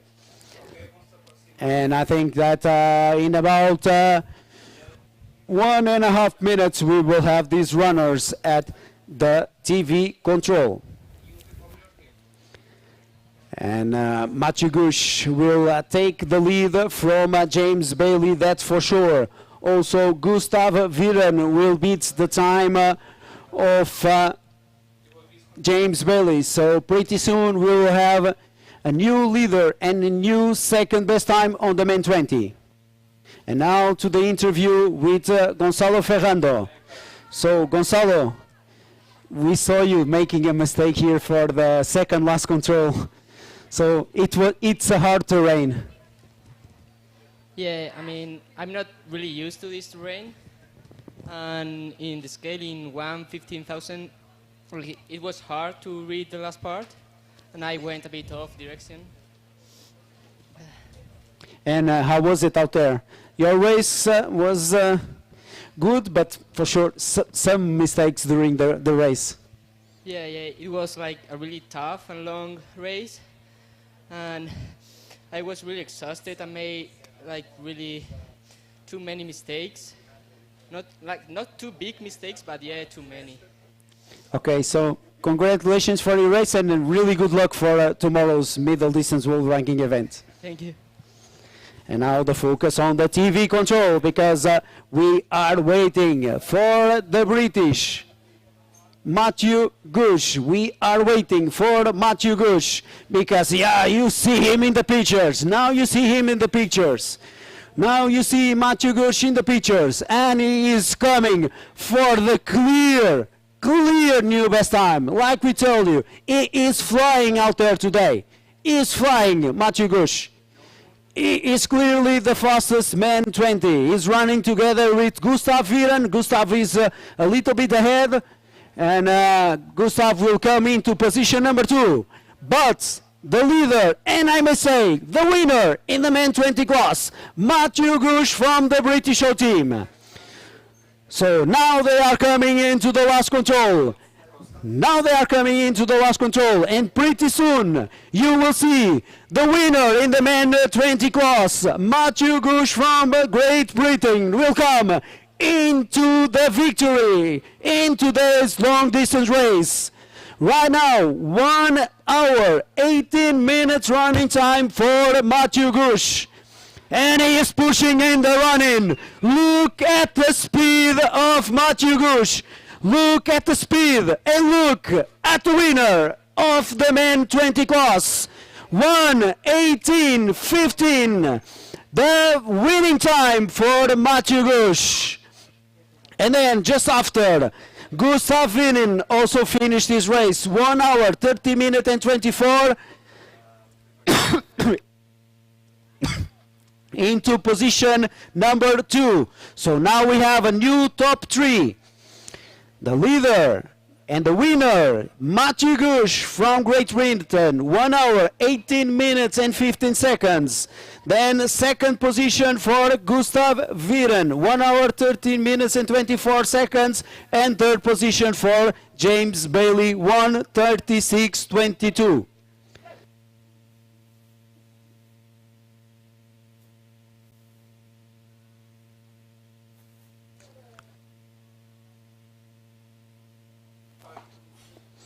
And pretty soon we will also have the women starting here to come into the TV control and then to the finish. The first will be Nereia Gonçalves from Toledo, Spain.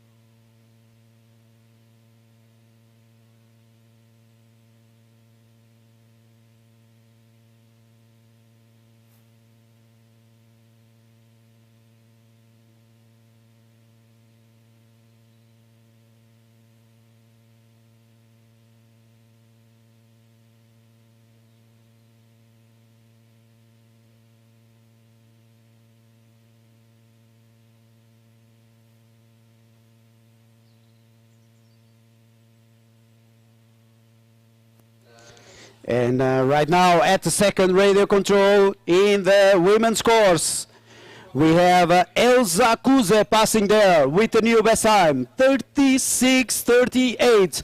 So I think that she is running almost together with Susanna Jelek from the Polish team. Susanna passed there with the third best time, 4 minutes and 10 seconds behind Elsa Kuze. Second best at that intermediate time is still Mia Roller from Great Britain. And at the third radio control in the women's course, the leader is Anna Sudol from the Polish team. So now we are waiting from Nerea Gonçalves. We are waiting for Nerea Gonçalves to come to the TV control.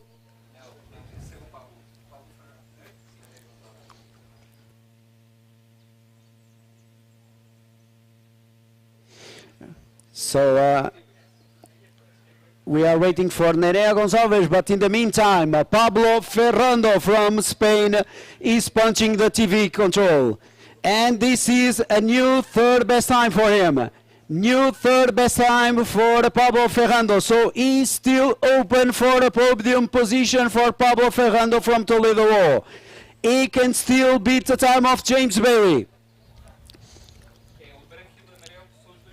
He can still beat the time of James Bailey. Pablo Ferrando from Toledo is coming here into the finish. And he's maybe a top 3 for Pablo Ferrando. Then only Vasco Mendes can beat his time.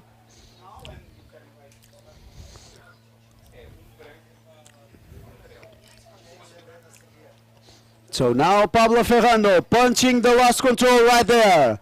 Pablo Ferrando punching the last control into the finish and into position number 3 in the men 20 class. 1:31:36. 1:31:36. New third best time for Pablo Ferrando. 13 minutes and 21 seconds slower than the winner, Matthew Gush. So right now, only Vasco Mendes can go into the podium in the men 20 class. So on the image now, you see the tracking from Nerea Gonçalves. Olha, mas... But now, before that, you see Mia Roller punching the TV control. Mia Roller punching the TV control right there.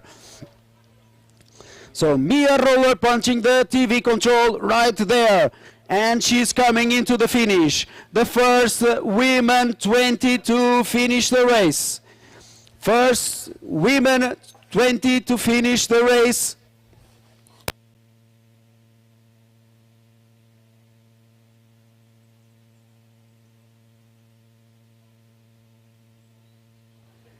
Mia Roller right there on the images, and she's coming to punch the last control, going around the cliff right there, and now going into the forest area. And pretty soon, yeah, now you see her from Great Britain, Mia Roller, the first woman 20 to finish her race. She was running extremely well today, and she will be a clear lead, not only the first, but really good time for Mia Roller. 1:29:25. 1:29:25, the leading time for Mia Roller at the finish in the women 20 class.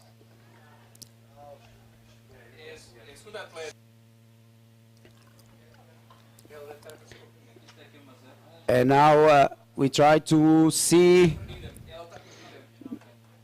Nerea Gonçalves to punch the TV control. So you can see that even this part of the terrain that is much more open and much easier, it's really challenging. That's why they are taking too long. 7.2 kilometers course for the women today. And right now, 1:29.25 is the leading time for Mia Roller at the finish in the women's class. Now Nerea Gonçalves punching the TV control right there. And 1 minute from now, she will be here at the finish and coming into the second position in the women's class. In the meantime,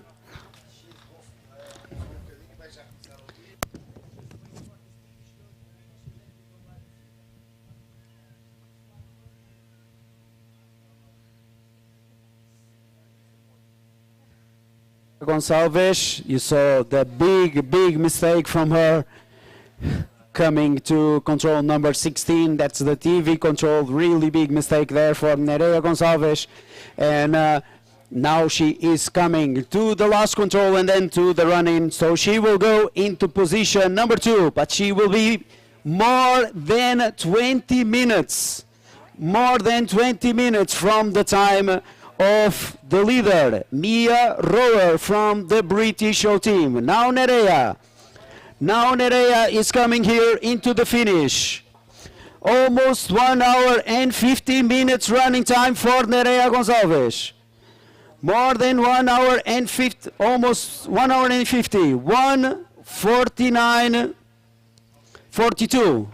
20 minutes and 17 seconds slower than the time of Mia Roller. And now we have Mia with us.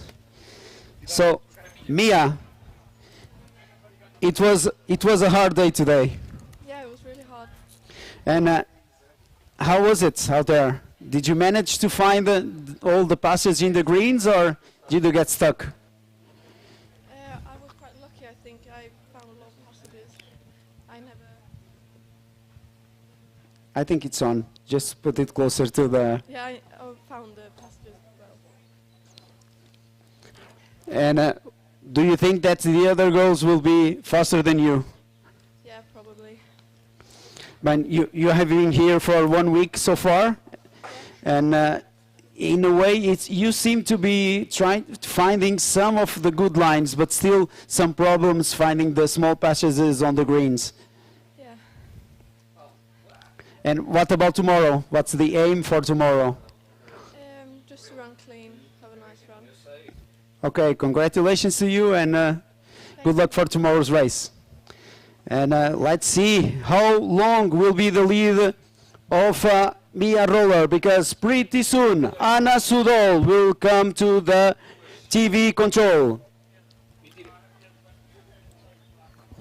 Anna Sudol, pretty soon to the TV control, and this may be, and I think not maybe, this will be for sure the new best time in the women 20. So Anna Sudol pretty soon into the TV control. So now you see the replay from Mia Roller, but we are waiting for the TV images from Anna Sudol.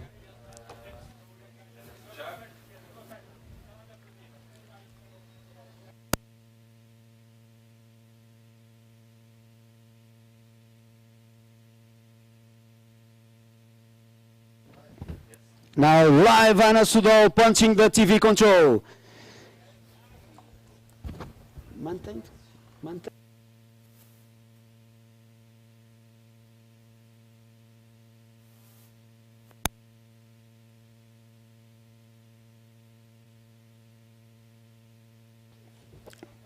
So you saw Anna Sudol punching the TV control. And she is coming into the finish. The exit from the control is not optimal. The best route choice into the last control clearly is coming on the west side of the line, but she is coming into the finish. She has more than 3 minutes to come into the finish. We are waiting. She has more than 3 minutes to come here into the finish and beat the time of Mia roller. So Anna Sudol coming into the finish.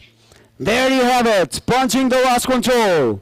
Punching the last control, Anna Sudol coming into the finish and into the lead in the women 20 class. 1 hour, 26 minutes and 35 seconds for Anna Sudol, the new leader in the women 20 class. 2 minutes and 49 seconds faster than Mia Roller. So, quite interesting in the women's class.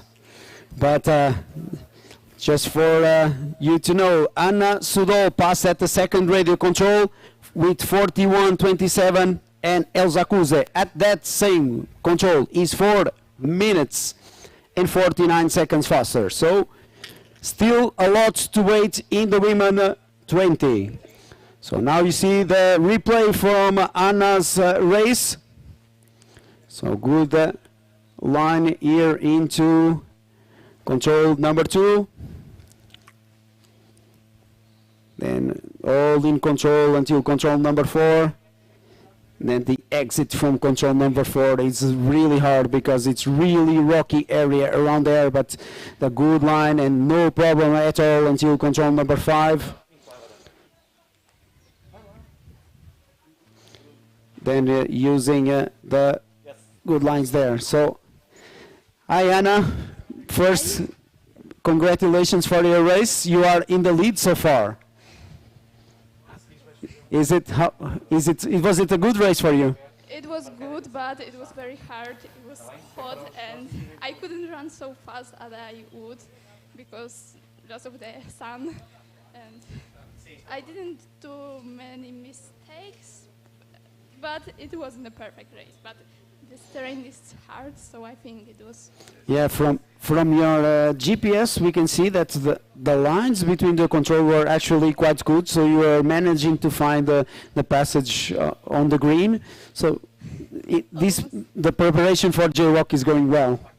I think so. And about tomorrow, what's the aim for the race tomorrow? I think it will be a bit easier because it's shorter, so I can run a bit faster as it's not that long. Okay, big congratulations for you. Let's see if you can make the podium today. I think that podium position is quite possible for you today.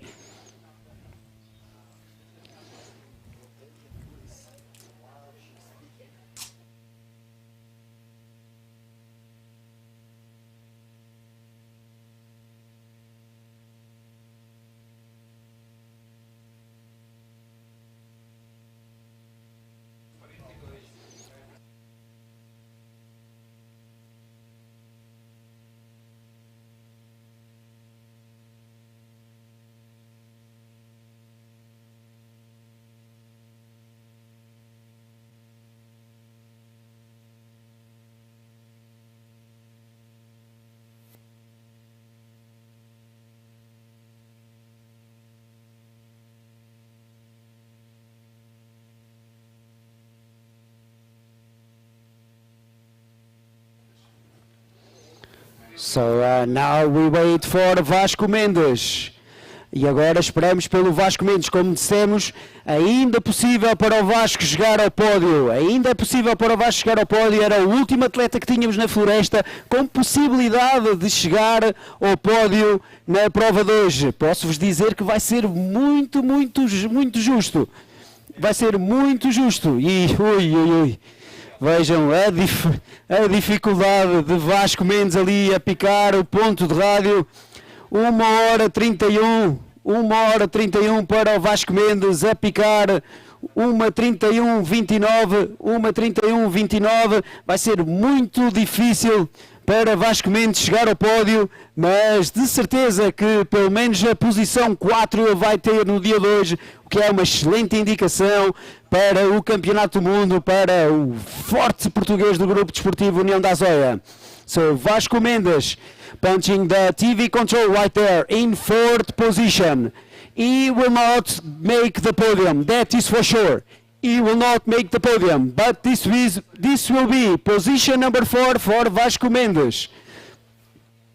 So 1 hour 32 minutes running time for Vasco. Here you have it. Here you have Vasco Mendes. 1:32. Sprinting into 4th position in the men 20 class. There you have it. The finish for Vasco Mendes. 1:32.29. 1:32.29. So 4th position for Vasco Mendes. 14 minutes and 14 seconds slower than Matthew Gush. And Matthew was flying today. So the top 5 in the men 20 are closed. With the winner, Matthew Gush from Great Britain, 1:18.15. Second position, Gustav Viren from Malaruta, Spain, 1:30.24.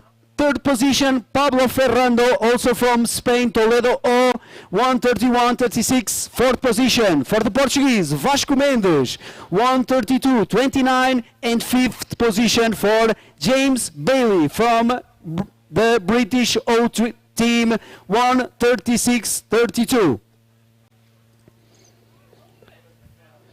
As for the women,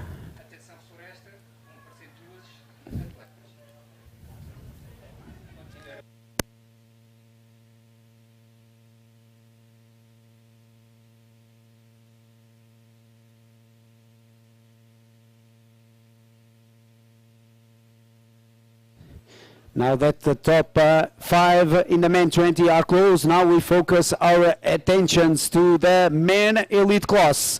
Also, one junior is running on the men elite class. Ilian Angeli is the last to start. He started exactly 1 minute ago. So we started exactly 1 minute ago, Ilian Angeli. So we still have a long time here at the arena, waiting for Ilian Angeli, the last to start today. The Italian runner here running for Loden Sunistayat. As for the men elite, right now in the lead at the first radio control, the Israeli Itai Manor. 24:58 is the leading time for Itai at the first radio control.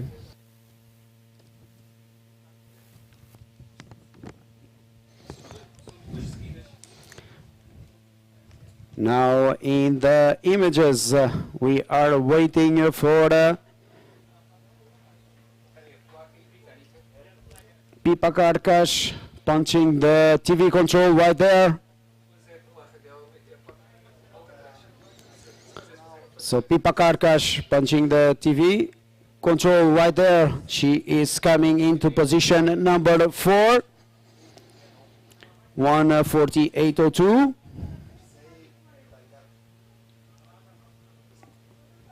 And now Sofia Slonska. She had a good start of her race, but losing some power toward the end, and punches in 5th position. So the first here into the finish will be Pipa Karkas, the one with the best time. She will come into position number 4, more than 20 minutes from the time of Anna Sudol.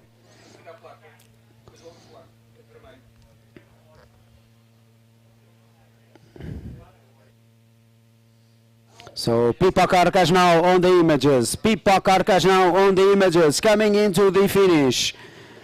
Coming into the finish, Pipa Karkas. And she's coming into position number 4. So punches right there. 1 hour, 50 minutes and 21 seconds. So 4th position for Pipa Karkas right now.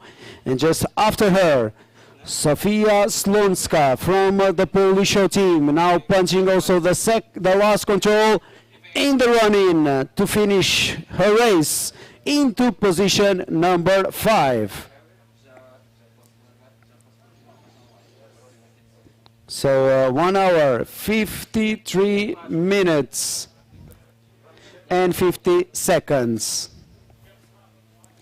So now, agora aqui uma pequena entrevista com Vasco Mendes. Primeiro aqui umas perguntas em português e depois também em inglês. Vasco, um dia duro aqui na floresta, né? Um dia muito duro, o percurso exigia muita técnica e era muito complicado fisicamente. Tínhamos de ter muita atenção nas opções a tomar, porque por vezes o caminho parecia mais rápido, mas nem sempre era mais curto, e com o calor, às vezes os pés a andar rápido acabavam por ficar mais moídos. Tentei sempre tomar opções simples nas penadas maiores. Nas penadas intermédias tentava tomar sempre opções através das reentrâncias e pelos caminhos que havia na floresta, mas no geral fiz uma prova com muitos poucos erros, mas muito dura fisicamente. Acabaste por conseguir ser 30 segundos mais rápido que o Tomás Lima, quarto no escalão de homens 20, portanto aqui uma boa indicação para os walk. Sim, o meu foco tem sido sempre as provas mais longas e as médias. São provas muito duras, provas que a pessoa não pode desistir mentalmente, porque quando isso acontece a prova vai começar a querer andar e começar a querer desistir, mas a pessoa tem de puxar forte nas penadas mais longas e é assim. E agora estamos aqui a ver a tua opção para a pernada número 11, a grande pernada, a pernada mais longa do percurso. Qual é que foi o teu pensamento aqui? O meu pensamento foi, eu já estava cansado e precisava de repor líquidos e também para tomar o gel, então decidi passar por um maior número de águas possível para hidratar, e depois disso a prova correu muito melhor porque eu fiquei mais fresco e consegui recuperar, porque eu olhei para esta pernada e vi que tinha muita porcaria no meio, que é mesmo assim que se diz, então simplifiquei ao máximo e depois consegui atalhar aqui por uma reentrância que já tinha lá passado, então utilizei sempre para várias pernadas essa passagem, porque já a conhecia, então não precisava de olhar para o mapa. Obviamente que o teu foco é o Campeonato do Mundo.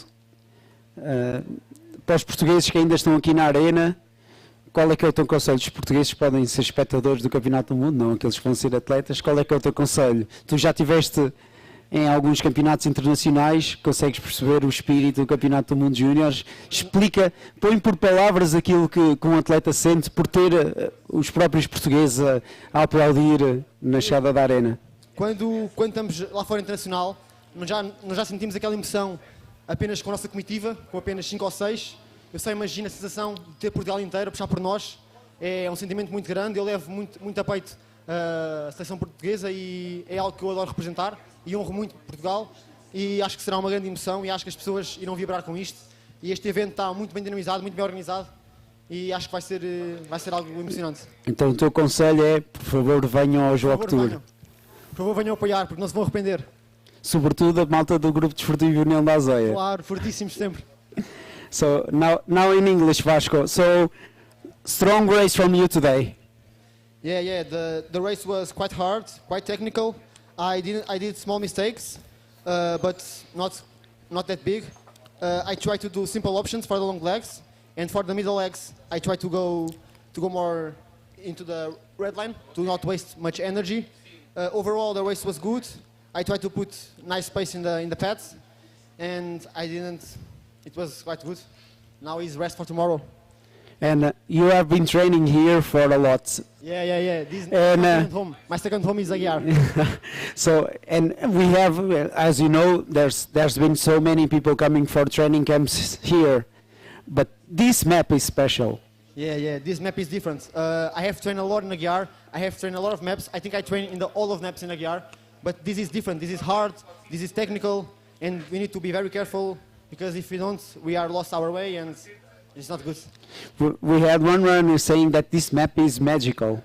Yeah. So my feeling when we are navigating here is you don't have any rest. So when you are not on the paths, you are always, if you are not careful, you are always going to get stuck in the green. Yeah, for example, for the control 16, after crossing the path and the water, I need to be very careful because if I lose my concentration, this would be like this could be bad because I could go to the greens and I always need to be focused in the map, but it was good. Okay, so congratulations, Vasco, and good luck for the race tomorrow. Good rest. Thank you so much. And now Marlene Fritz in the TV pictures. Ana Pacheco first, and then Marlene.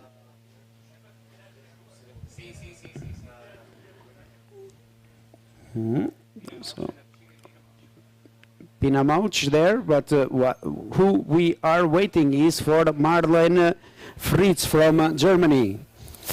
So she will be coming here pretty soon. Ana Pacheco is coming into 6th position, Pina Mauch into 7th position, both of them over 2 hours of running time. And then we wait for Marlene Fritz. She may be a new third best.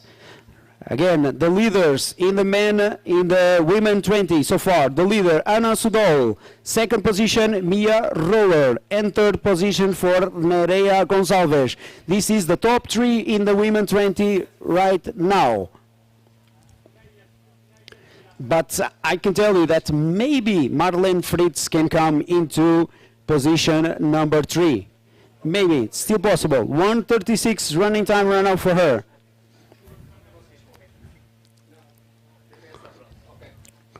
So, Pina Mauch and Ana Pacheco coming to the finish. Ana Pacheco, das duas atleta melhor classificada, vai terminar a sua prova neste momento na 6ª posição.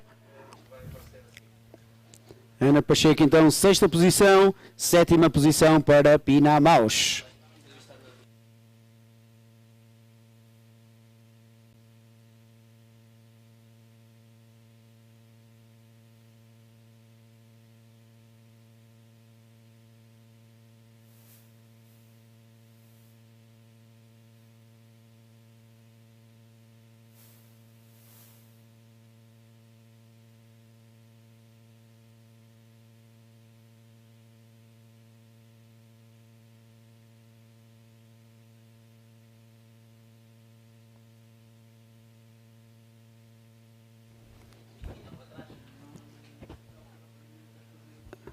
So Marlene Fritz, you saw the live tracking from Marlene. She is going now to control number 15 and then to the TV control after that.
So Marlene Fritz, we are waiting for Marlene Fritz when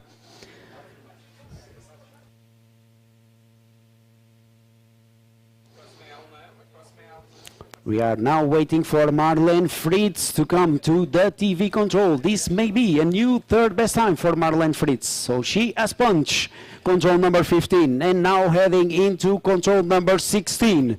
The TV control of the women's course. Running time right now for Marlene, 1 hour, 39 minutes and 30 seconds. She has 10 minutes to come here and take the third position from Nerea Gonçalves. She will do it, that is for sure. That's for sure. But, so she's making a small mistake there, but she has realized and she has turned on the right direction toward the TV control. So you see this terrain, it's making the toll every time. And you see her on the pictures. Marlene Fritz on the pictures, and she is making a mistake to the TV control. She's making a mistake to the TV control.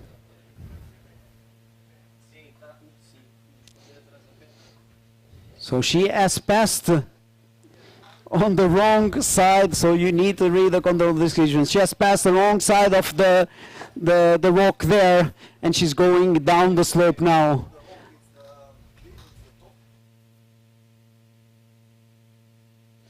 So actually the control is not on the stone, it's on the knoll there. But she's passed the control is south of the knoll, and she's passed on the north side of the knoll.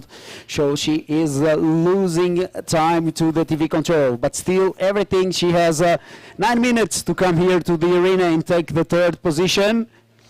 So she has time.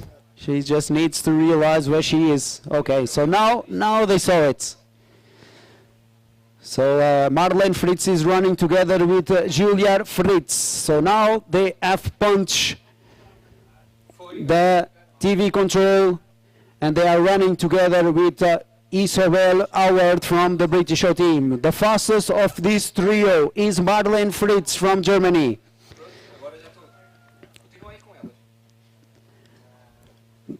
From them, the leader is Isabel Howard. You see her with colors of Great Britain there, and then the two Germans running back there. And Marlene will come into position number 3 in the women 20 class. So the two Fritz are running together, but first you have Isabel Howard at running. Isabel Howard is coming right now into position number 3, but right behind her, Marlene Fritz from Germany is coming up the slope into the finish and into position number 3 in the women 20 class. 1 hour, 42 minutes and 8 seconds, new third best time for Marlene Fritz from Germany.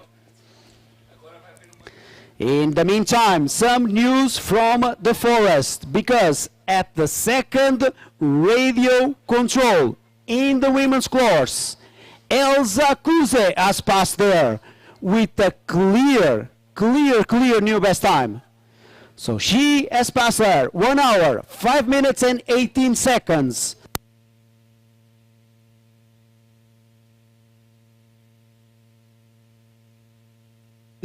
She is 8 minutes and 12 seconds faster than Anna Suzol. Really strong runner from the main favorites for today's victory. But also passing there, Susanna Jarek from the Polish team has passed there with a new second best time. She's 12 seconds faster than her teammate Anna Sudol. So big battle for position number 2 in the women 20, but Elsa Kuze is running on a class of her own.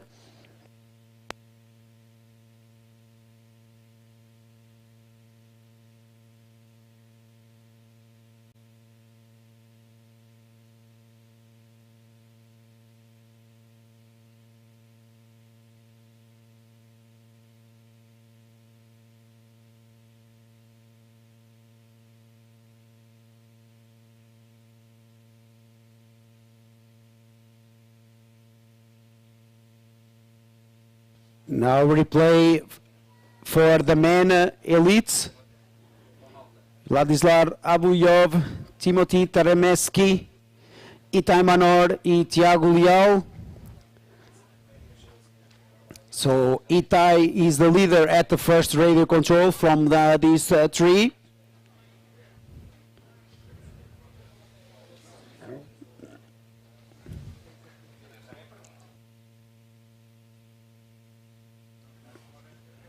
So Itai, it seems like the route choice going south from control number 4 to control number 5 seems to be the fastest.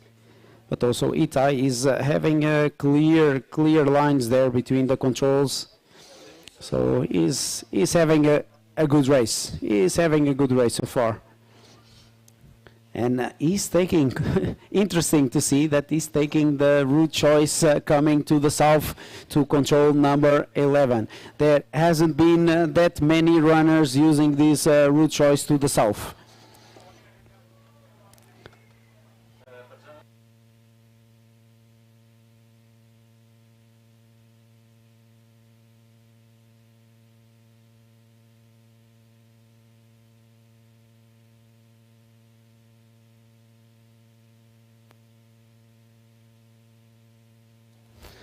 So again, GPay.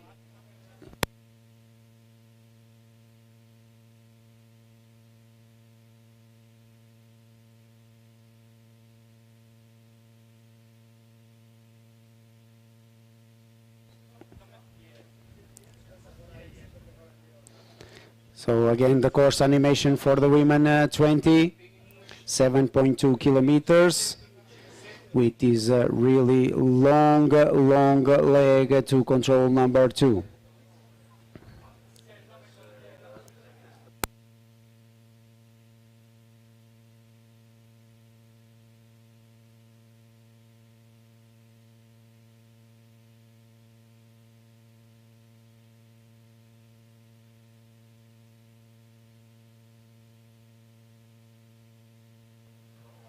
So while we wait for some more information from the runners coming here to the TV, you can see a short glimpse on what is expecting the runners right from the start. So this is the first leg of the course, both for men and the women. So the forest here is really low visibility. And you see Rafael here using the bare rock area on the top there, then going between the two cliffs down the re-entrance. So we'll try to use the yellow area down there, going close to the cliff, then on the shortest possible side of the vegetation, then the knoll, then the bare rock, and then the control. So now here going down the yellow. Now he is passing the green. You see the really low visibility. Even just to go behind with the camera is hard on this type of terrain. And from here it's easy. Once you get the knoll, then you get the bare rock, and from here it's just going straight and you get the control. So this is the control number 1.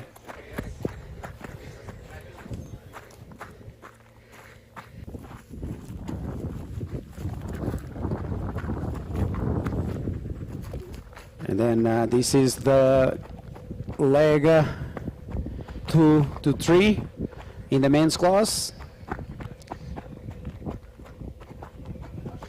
Again, using the bare rock area there.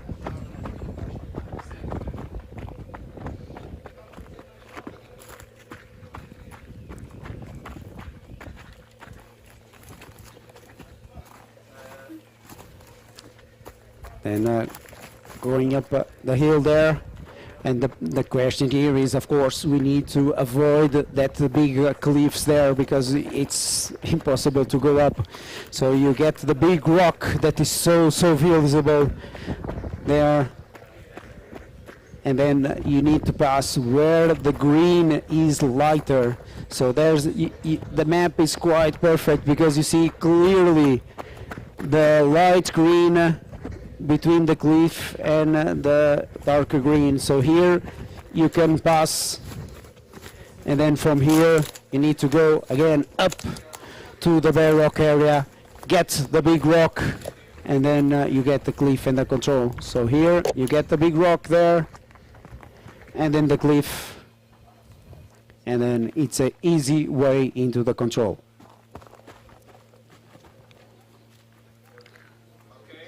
And now we focus for the TV, because now we are waiting for El Zacuse. So now we are waiting for El Zacuse to come here to the TV control.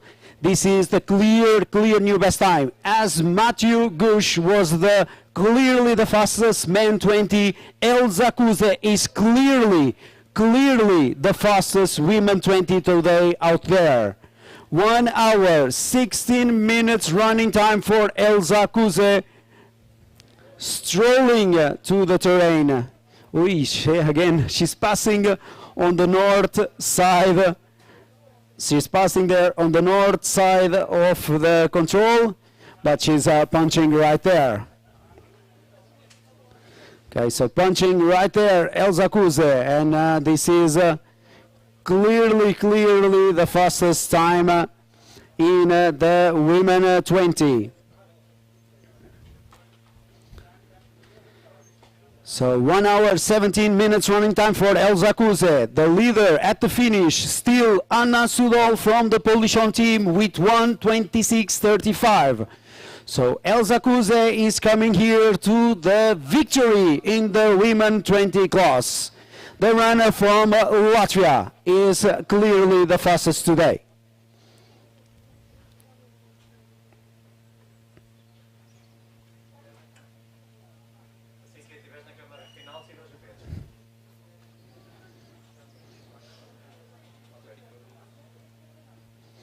So, for those of you here at the arena, let's give a big hand of applause for Elza Kuze, the winner in today's Women 20 long distance race. 1 hour, 18 minutes running time for Elza Kuze. Punches right there. 1:18.29. 8 minutes and 5 seconds faster than Anna Sudol.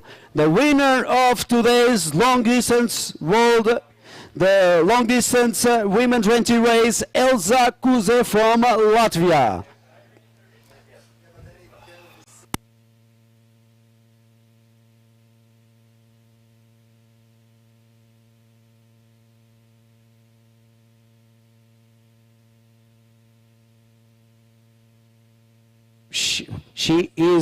She's running really well throughout the course. She was in the lead in all of the radio controls in the women's course. So all of the women's controls, she was in the lead. That's impressive. So here a replay while we wait to do an interview with Elza Kuze. GPS replay from the men course with Tomás Lima in the lead at the exit from control number 10, and then clear different route choices here.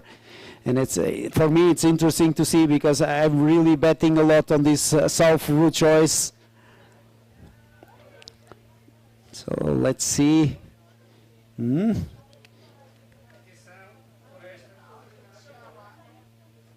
Yeah. So, yeah. I think he got some time. Now Zuzanna Jelek in the pictures. So Zuzanna Jelek in the pictures from Poland.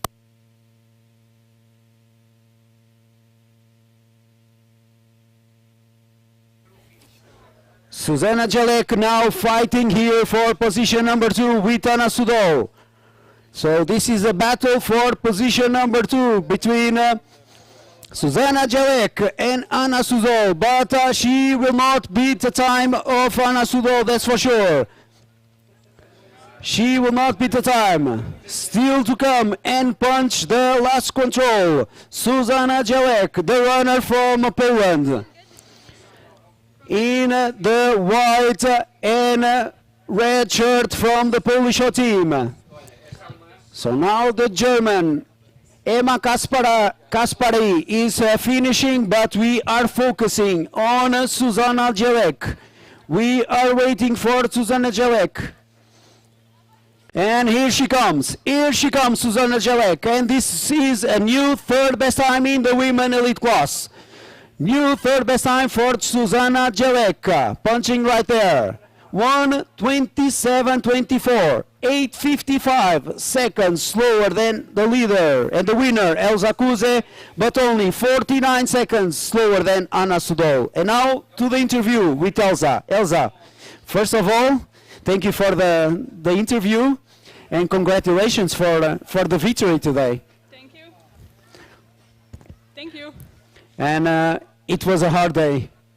It was a hard day indeed. I'm not used to this weather because in Latvia it's still very cold. Yeah, but the course was really, really interesting. And I had some mistakes also, but very tricky terrain, and I'm very happy. Well, not like very happy because I had a huge mistake to the first control, I think, or fifth. But all in all, it was really good. Yeah, from what we can see from the tracking, you were mainly getting the really good lines in the terrain. Of course, for those that are just watching the tracking, they cannot understand how difficult it is to get the right passage in the greens. Yeah, it is really difficult because you can see there is a small passage, but when you come there, like, you cannot see it. Only when you're going through it, then you can know that you're in the right place. And you made the biggest mistake is to control number 5. There, Yes. you get, for me, you get the good line. So you go on the right side of the leg to control number 5. So you are approaching the control to control number 5. But then, what big parallel mistake? No. Yes, I got lost in the rocky area and I didn't know which way to go. Yeah. And I think this is the 3rd time you are here for training camp. Yes. And you have trained a lot, but this terrain today was special. Yeah, this was the most difficult from all the races I've done here. And what is your expectation for the Junior World Orienteering Championships? Well, I am aiming high. We'll see. We'll see. Okay, so big congratulations and really good luck for tomorrow's middle distance. Thank you very much.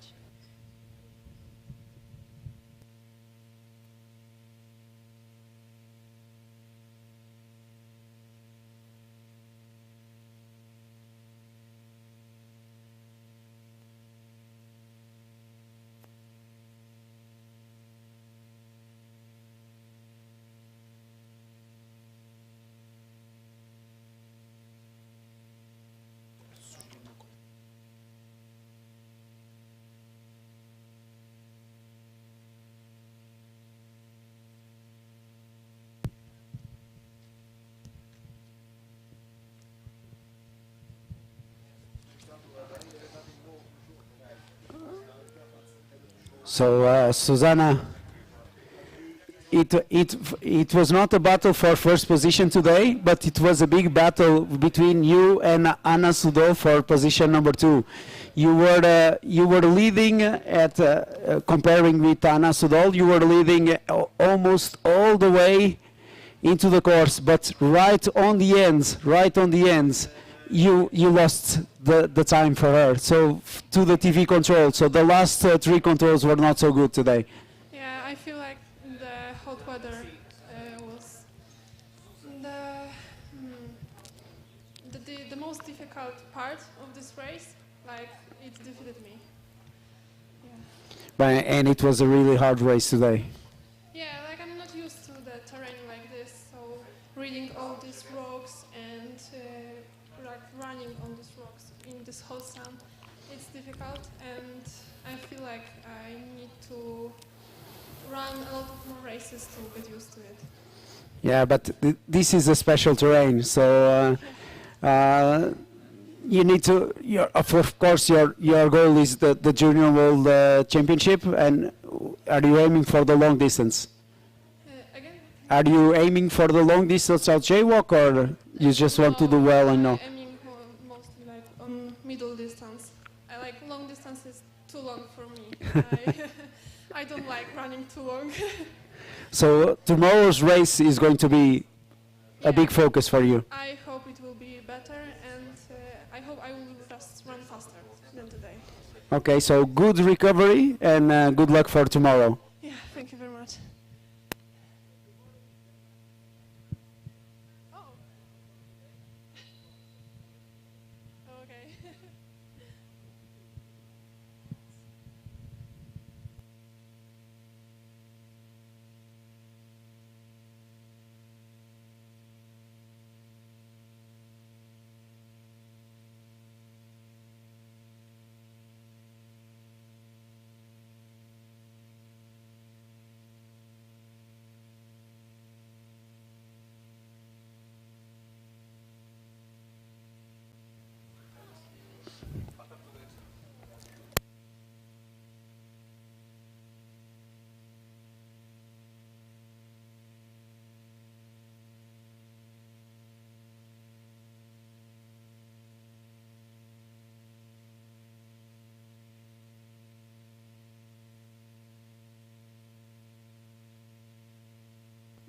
So for us to focus and to close the women 20 class, we are waiting for Patricia Toledo from Spain. It's still possible for her to get a podium position, maybe even get a second position. She will not beat the time of Elza Couze, but still possible for a podium position. And while we wait for Patricia Toledo, we will have a small talk with Mathieu Gush. So Mathieu, it was a fantastic race from you today. Yes, so it was quite fast. When it was running, how can I put this? On the paths, it was fast. You can move fast, but when you get into the terrain, it slows me right down, and I almost losing contact on several of those places. But I had catching features behind them, so it was all fine. It's not efficient, but it was okay. And also, I think definitely got to have a look at those long legs beforehand. It's just if you can find the nicest line through on those long legs, that's where you're gaining the time.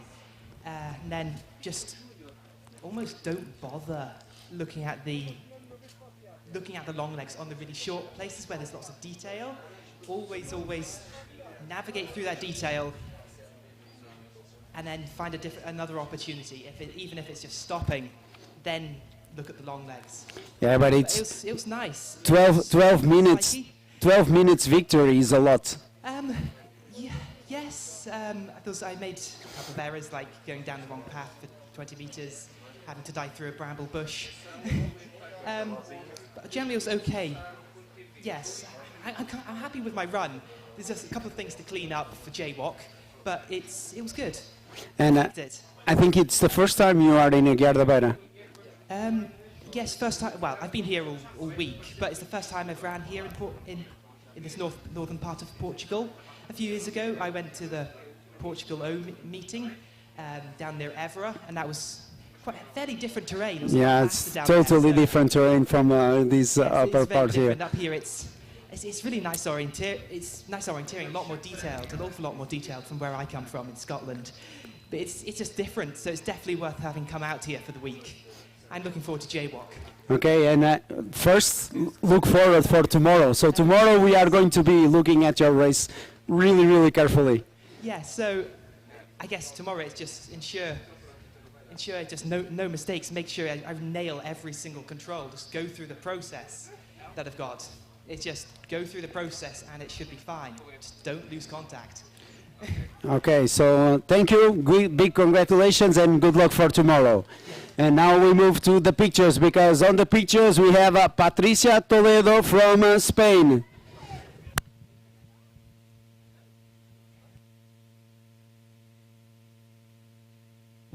Patricia Toledo from Spain with a running time of 1 hour and 33 minutes, so she will not beat the time of the leaders, that is for sure. So that's for sure. So Patricia Toledo will now come into position number 5, and this will conclude the top 5 in the women 20. So for sure, the winner in women 20, Elza Couze from Latvia, 1 hour, 18 minutes and 29 seconds.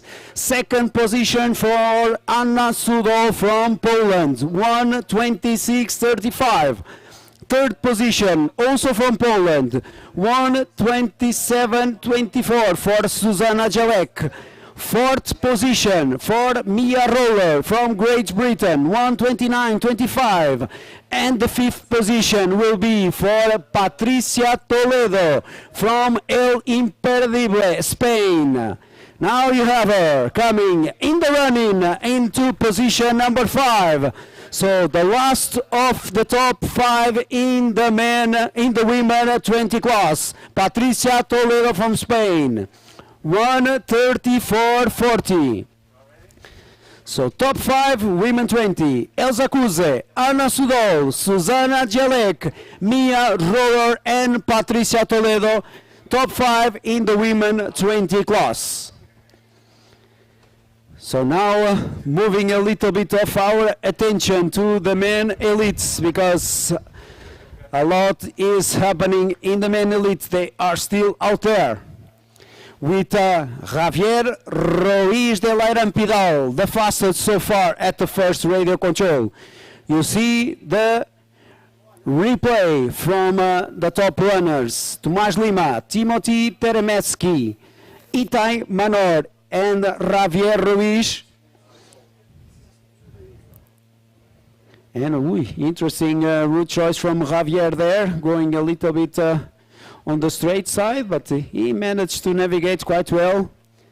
And as you can see, Javier is the fastest at the first radio control, 24 minutes and 11 seconds for Javier Ruiz. Also at the first radio control, we got the punch from Ilian Angeli from London Sunisayat, Finland. But it's too late. Position number 7, 5 minutes and 14 seconds slower than Javier Ruiz. And Javier also taking the route choice to the south.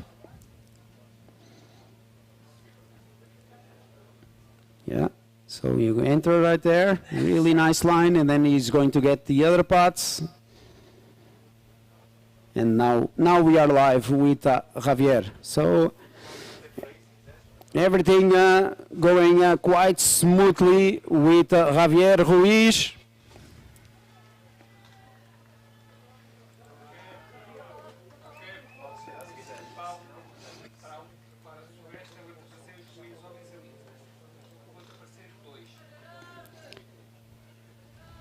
And as for the women elites,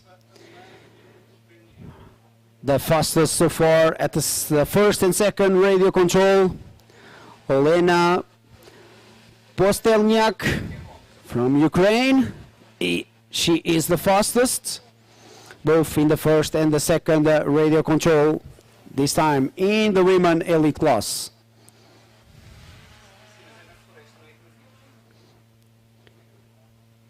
As for the men elites, we got an early start from Tomás Lima. So we have his finish time, 1:32.59 is the reference time. And now in the pictures we have Karsten Leidek from Germany is punching right there in position number 2. So pretty soon he will be at the finish and he will be the second fastest so far.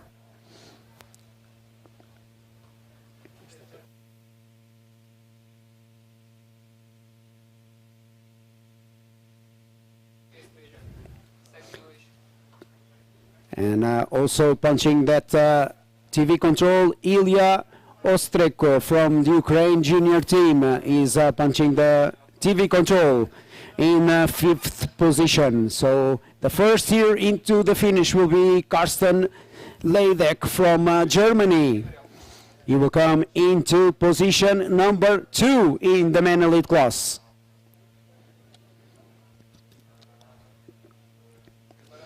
So you will see him pretty soon in the pictures coming to the last control. Here you have it. Here you have Karsten.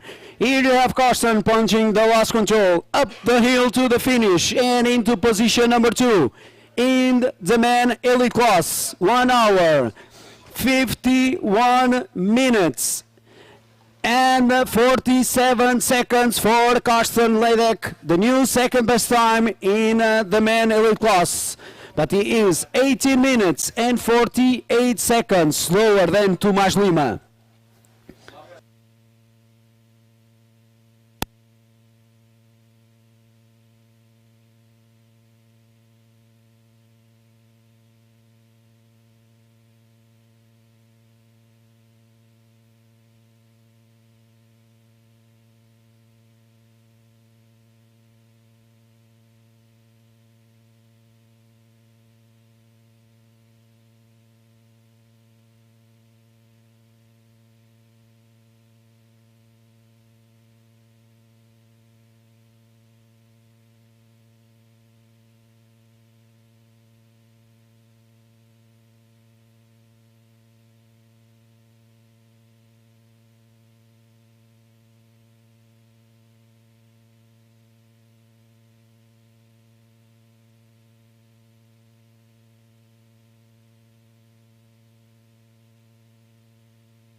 So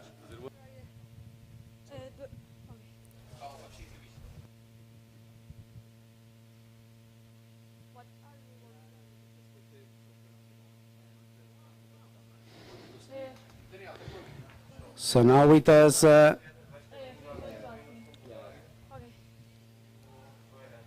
we have Patricia Toledo.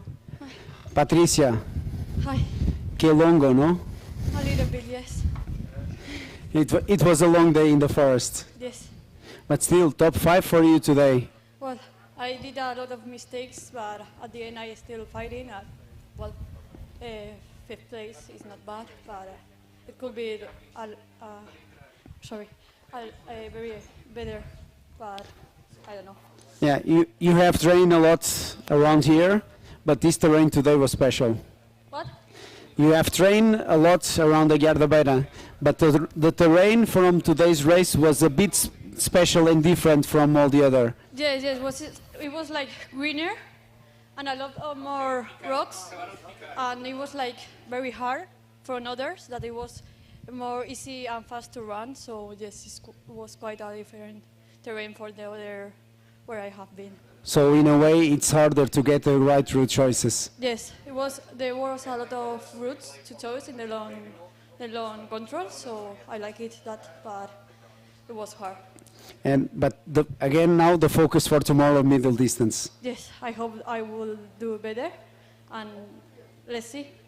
Okay, so good recovery and good luck for tomorrow's race. Thank you.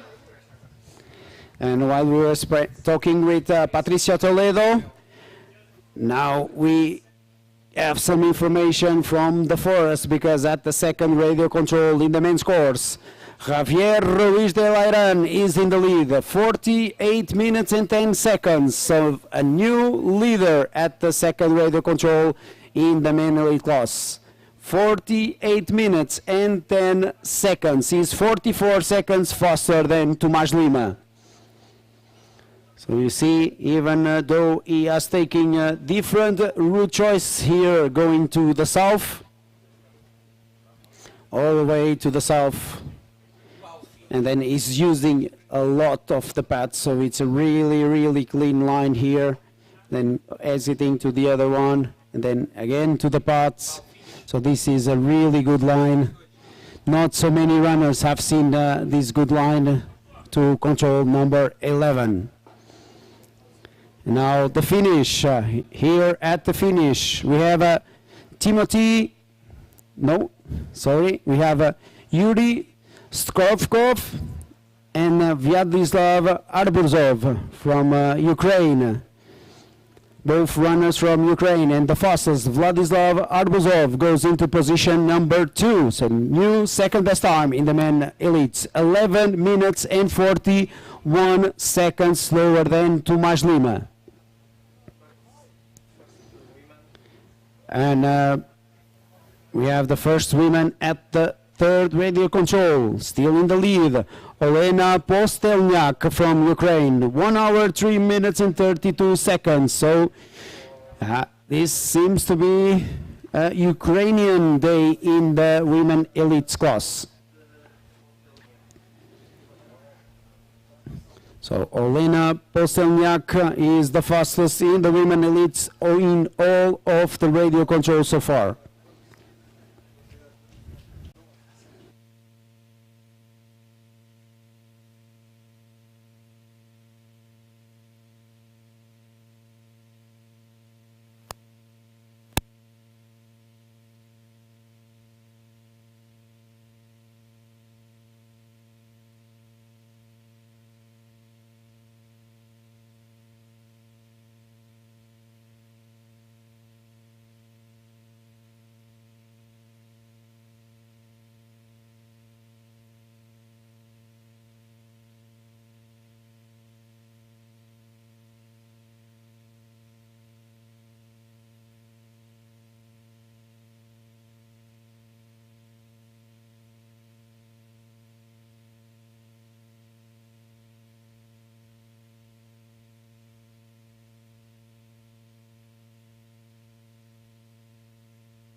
In the images, Timothy Teremetsky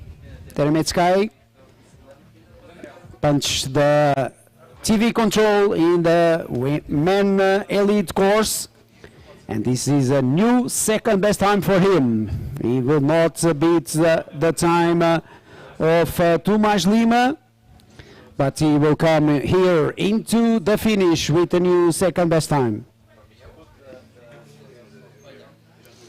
So now the images from the last control, and Timothy Teremetsky will punch that second last control and then up the hill to the finish and into position number 2. There you have it, punching the second last control, Timothy Teremetsky, coming up the slope, 1 hour and 42 minutes and 28 seconds for Timothy Teremetsky, the new second best time in the men elite class. 9 minutes and 29 seconds slower than Tomás Lima. Também terminando a sua prova, Paulinho Santos, do Sacatilhos Anadia, 2 horas, 9 minutos e 38 segundos. Ele que termina então a 36 minutos e 39 segundos do tempo de Tomás Lima.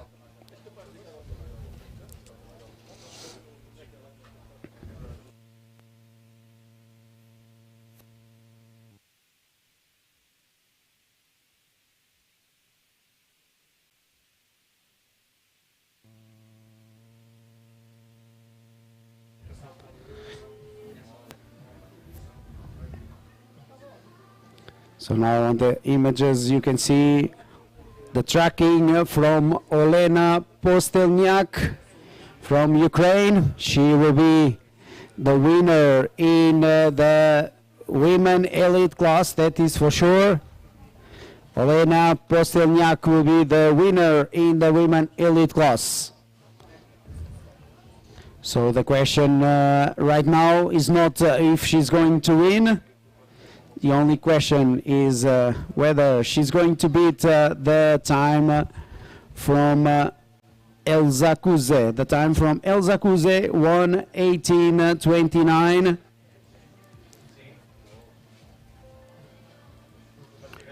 And running time for Elena Postelniak, 1:13:12. So I think that she will run faster than El Zakuze, but let's wait and see. We already saw a lot of mistakes toward the TV control on this course. So TV camera at control 16 on the south side of control of the null of control 16. But really, really good line for Olena Postelniak. She's running really, really good. Technically, really perfect line for Olena Postelniak. And she's approaching the control from the right side, so she will see this flag well in advance.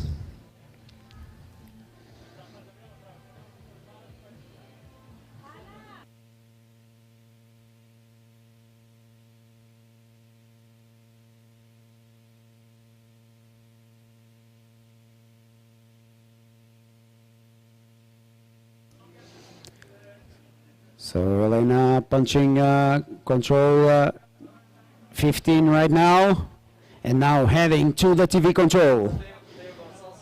Yeah, now we see her. Now we see Elena. Now we see Olena Postelniak toward the TV control. And she clearly understood where the control is, so really good navigation from Olena Postelniak. She will be for sure the winner in the women elite class, and she will be the fastest in this course, both in the women 20 and the women elite. 1:18 the time for El Zakuze, running time for Olena Postelniak, 1:15:20. So here we have Olena Postelniak Now towards the end of the course and to the winning time of Olena Postelniak. So now we are waiting for Olena. She will be the winner in the women elite class. There you have Olena punching the last control, now toward the finish. The winner of the women elite class from Ukraine, Olena Postelniak. 1 hour, 16 minutes flat for Olena Postelniak. So really good race for the Ukrainian today.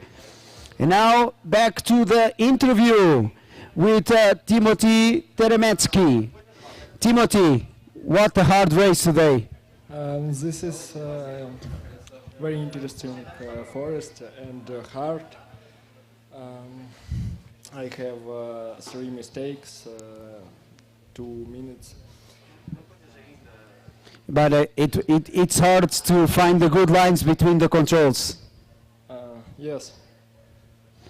And you have been training here for some days. What do you think about the forests here in Aguiar de Beira? The terrain in Aguiar de Beira. Do you like? Yes, very like. Okay, so congratulations for Timothy, right now in 2nd position in the men elite class.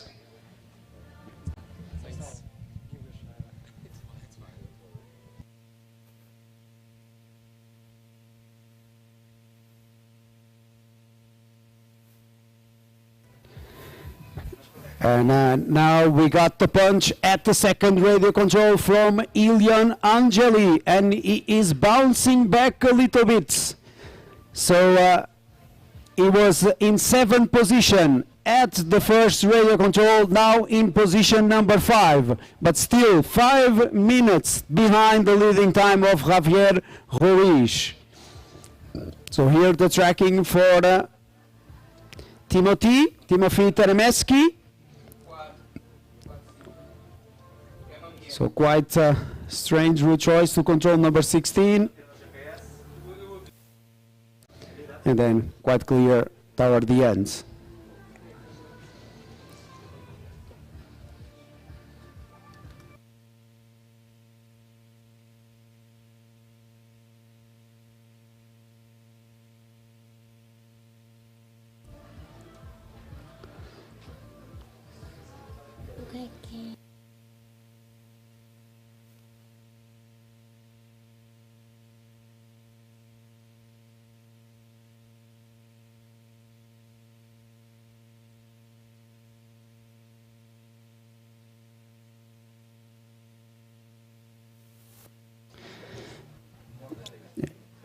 And while we wait for some more news in the men's course, in the women's course, pretty soon we will have a new 2nd best time, this time for another Ukrainian, Kristina Paschenko. Pretty soon she will be at the TV control, and this will be a new 2nd best time for her. But again, all of them are going to be so far away from the winner in the women elite, Olena Postelniak. I can tell you that already at the 2nd radio control in the women's course, and the 2nd radio control in the women's course is only 3.1 kilometers into the 7 kilometers course, and Olena is already 24 minutes faster than all the others. So good race for Olena Postelniak all the way on today's, and all the other girls are not running so fast today.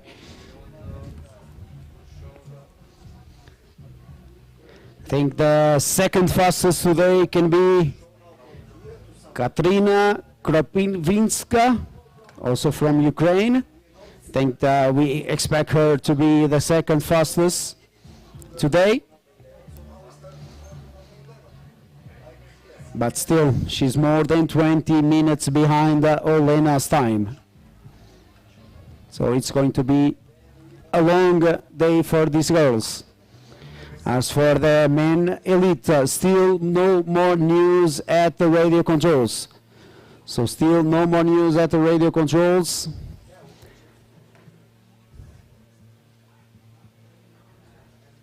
We should wait for Itai Manor from Israel.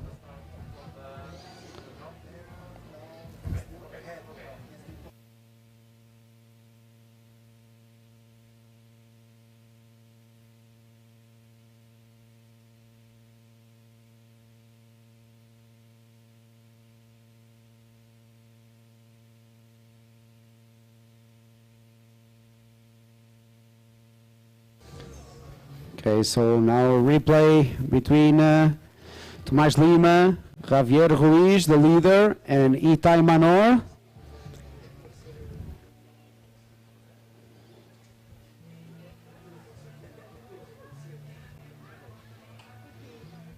And the line here from Tomás Lima is a really good line, really catching on some time on Javier.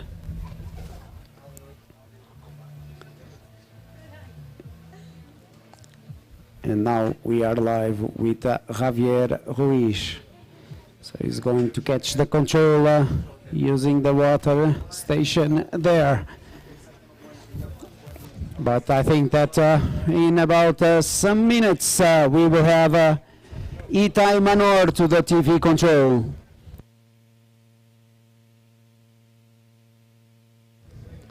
And this is a big battle between Itai Manor and the current leader at the finish, Tomás Lima. Only 16 seconds separating these two runners at the last radio control. 16 seconds separating Tomás Lima from Itai Manor at the third radio control. So this is the last radio control in the course before the TV.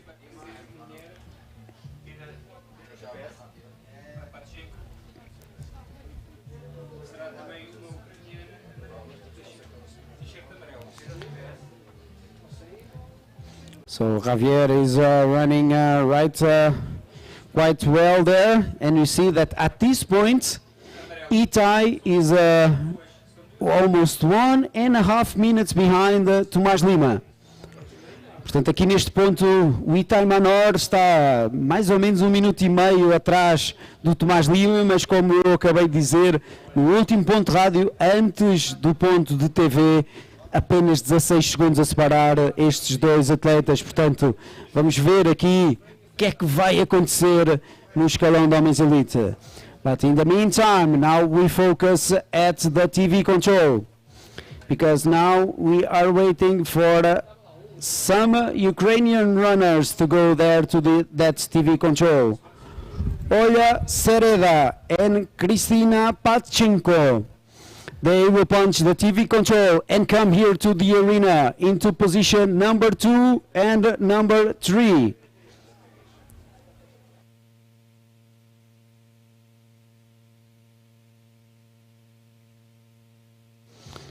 So, Olya Seredo and Kristina Paschenko.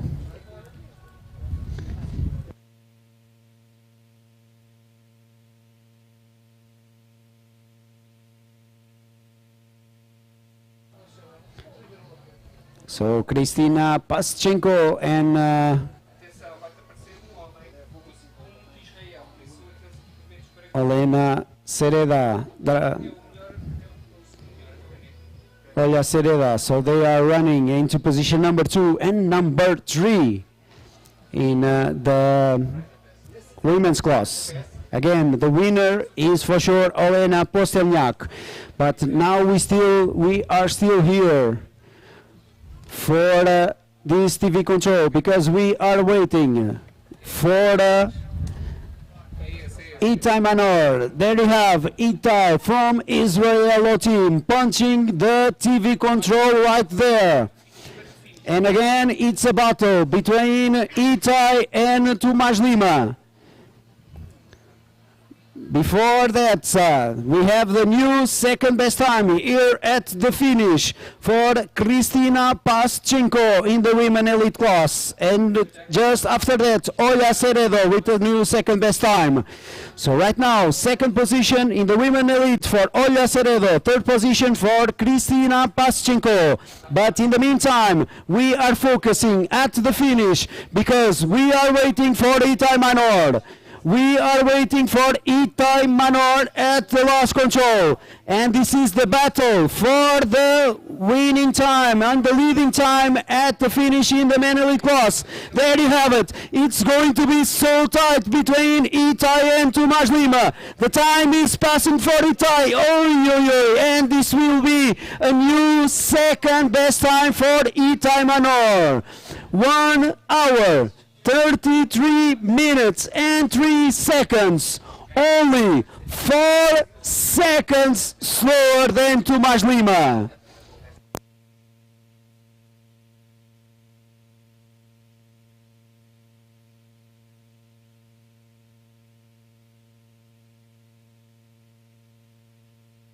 Now the replay here from the tracking, and it's interesting. At control 13, Itai was more than 1.5 minutes behind Tomás Lima. And then from here on, he is getting time, especially on the long leg to control 16. Getting the nicer line up there, so he's getting time on Tomás. Then different approach to control number 16.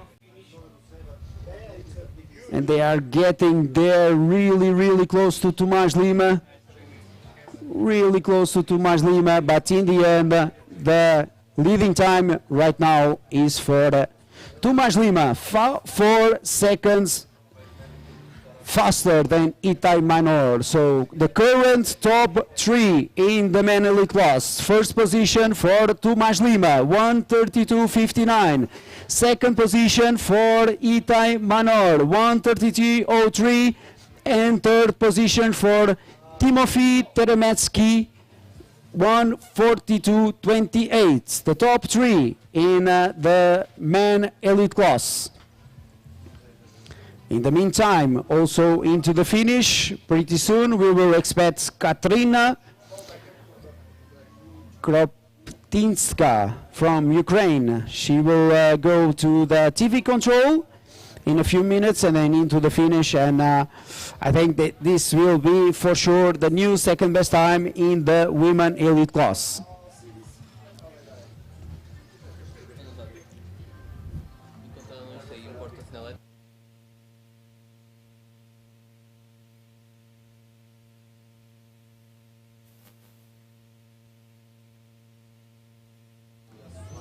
So we have a lost phone and an ID card at the speaker tent.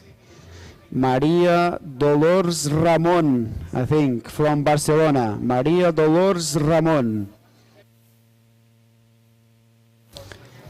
So now we are focusing at the TV control.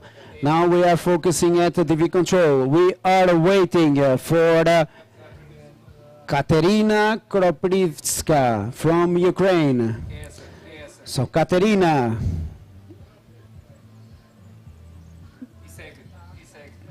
Punching there, coming into the finish.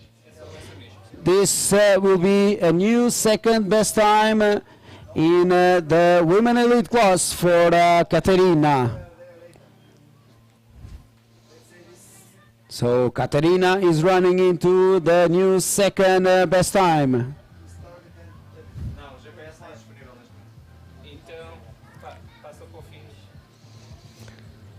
So now we wait for Katerina at the finish.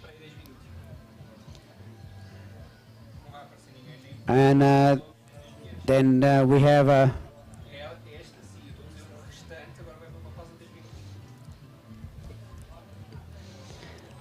so the top in the women elite class are all Ukrainian runners. So it's good to have Ukraine here training and preparing for the Junior World Orienteering Championships. We all know what is happening back in their own country, but it's really good for us to have them both here for Aguiar de Beira meeting 2022 and then later on for the Junior World Orienteering Championships. So good to have them here. And now we wait for Katerina. We wait for Katerina to punch the last control and to come to the finish.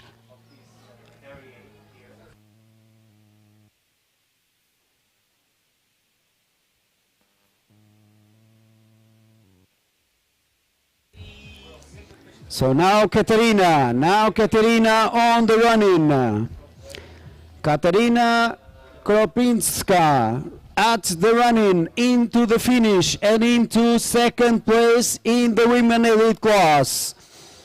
1 hour 40 minutes and 3 seconds. So this is a new second best time in the women elite. And right now, top 3, all runners from Ukraine. Olena Postelniak, Katerina Kropinska, and Ola Sereda. 3 runners from Ukraine in the top 3.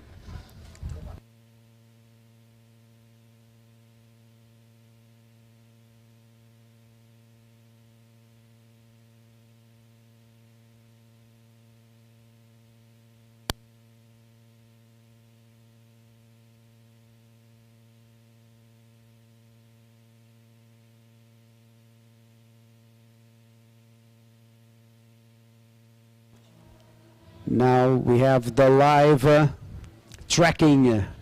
Gildo Silva, João Ferreira, Tiago Leal e Javier Ruiz. All running a little bit together, at least Tiago Leal, João Ferreira and Javier, they are running together. Gildo is going on the route choice more to the south there. And then now the interesting thing about this route choice is now to see how are they going to go into the control. Because from this part, after you pass the path, it's really tricky navigation until the control. So interesting to see how are they going to approach this control.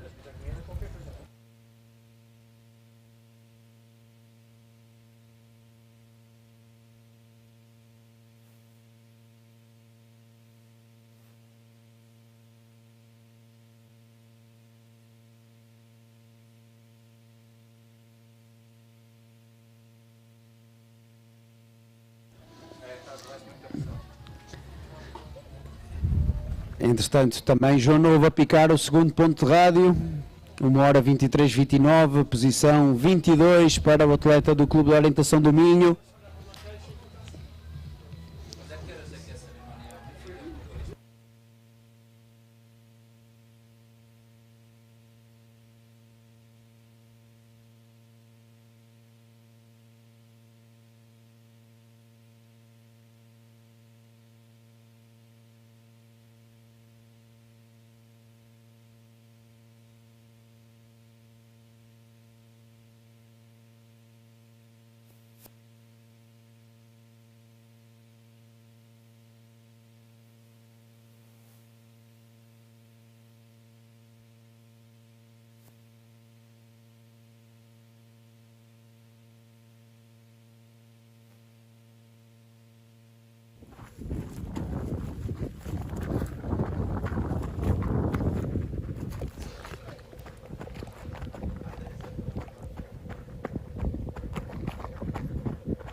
And while we wait for some more action in the men's class and for Javier Ruiz to get to the TV section, again, just for you to get the feeling of how hard this terrain here.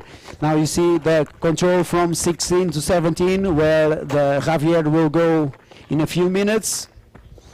So you see here, Rafael exiting, and again, the clever thing, use the bare rock area.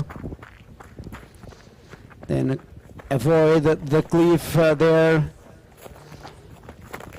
again to the bare rock area, and now it's just focus the compass work and try to get the really precise line to hit the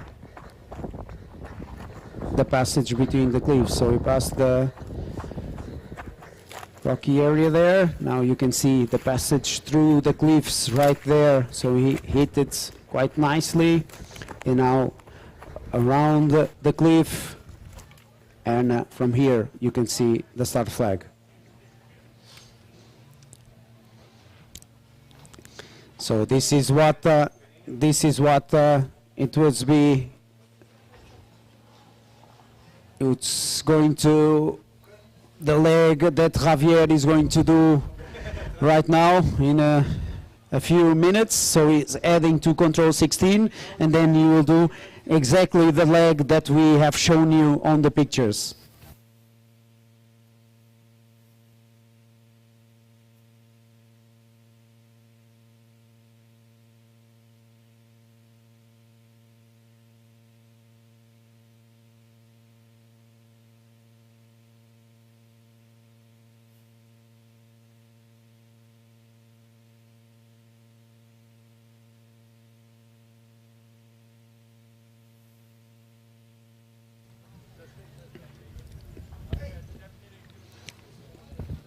So now Gildo is also in the pack. And this is tricky navigation for them, but they are handling it really, really well. So they are handling the leg really well. And now on the white area, and I think that they will try to use the light green to go into the control. They will go to the corner of the stone wall, and then they will try to use the lighter green area to go to the control, or they are going to go around. Let's see.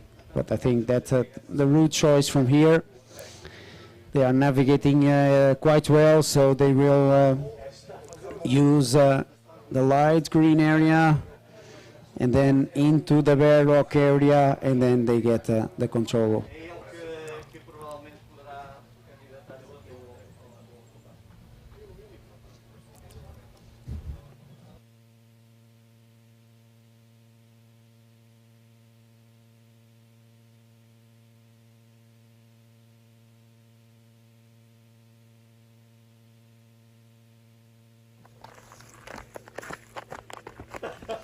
Okay, so now you see again the leg. This is where they are heading now, the leg from control 16 to 17.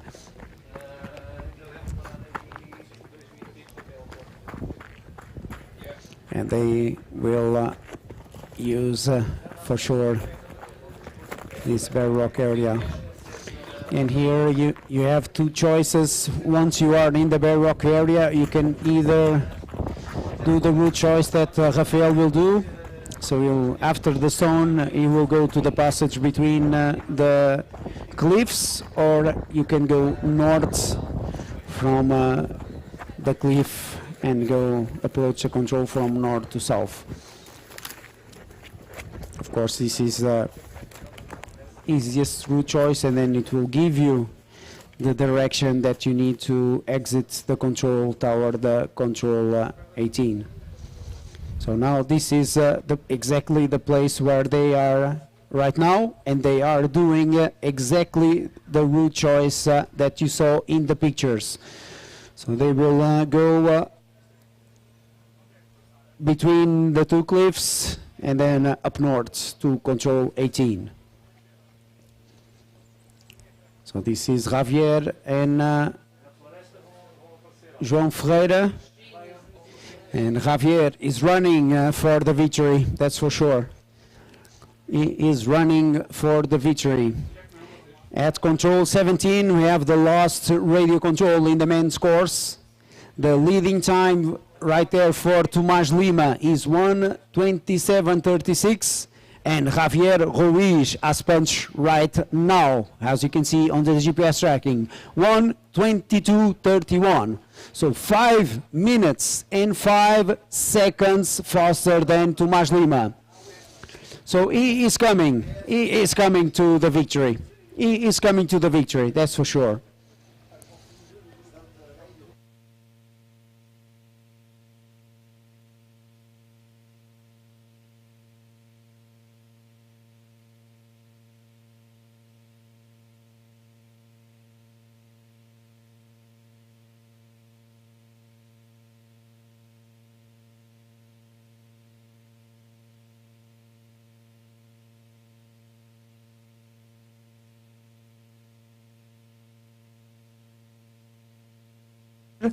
And Miguel Silva nas imagens, atleta do Clube de Montanha e Orientação do Funchal, a picar ali o ponto de TV na 6ª posição. Até este momento é o melhor português, ele que vem então em direção ao finish para concluir a sua prova. Vai picar ali o último ponto, ponto 200, e depois para a chegada Miguel Silva, ele que vai neste momento para colocar-se como o melhor português e ainda possivelmente poderá tentar bater o tempo do alemão Carsten Leidek e colocar-se na 5ª posição. Certamente não irá bater o tempo de Vladislav Aburzov. E aí vem ele. Now we have Miguel Silva sprinting toward the end. Close call between him and Carsten Leidek, but he will not beat the German. So this is position number 6. For Miguel Silva, only 1 second slower than Carsten Leidek. Only 1 second slower, 1:51:48, 1 second after almost 2 hours of running for Miguel Silva. But still, the best Portuguese so far, Miguel Silva. The best Portuguese so far, Miguel Silva, atleta do Clube Montanha e Orientação do Funchal.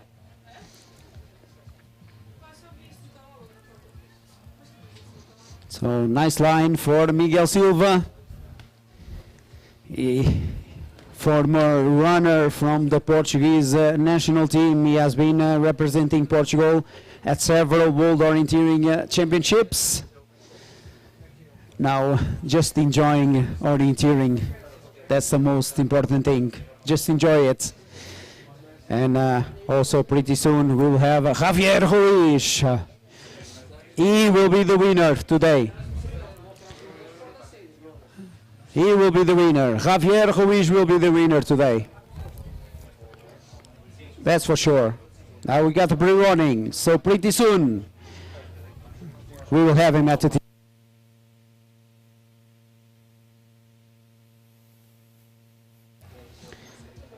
So now we see the pictures.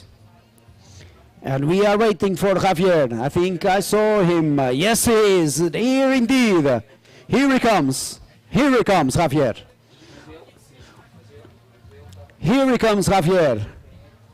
The runner running for Coma, Malaga, from Spain. Is the coach of the junior team from Spain. Running extremely well today. He will come into a clear lead in the men elite class.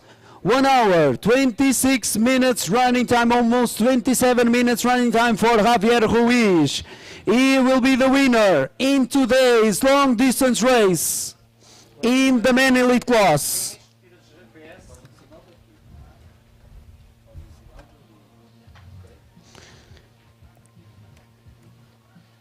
So now we have João Ferreira first, but the winner there, Javier Ruiz de Lairampidal from Spain.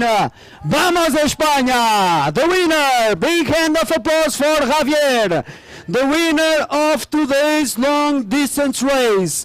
1 hour, 27 minutes and 31 seconds. Javier Ruiz, 5 minutes and 27 seconds faster than Tomás Lima. So the top 3 right now, Javier Ruiz de Lairampidal, Tomás Lima and Itai Manor. This is the top 3 in the men elite class.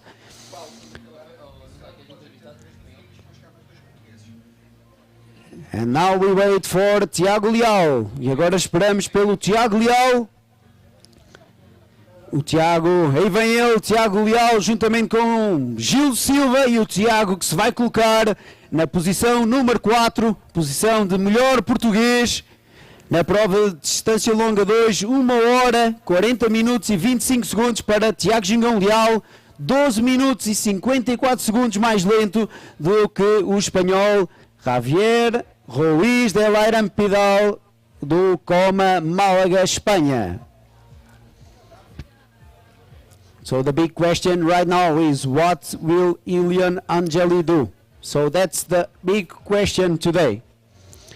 So that he is the last runner out there in the forests.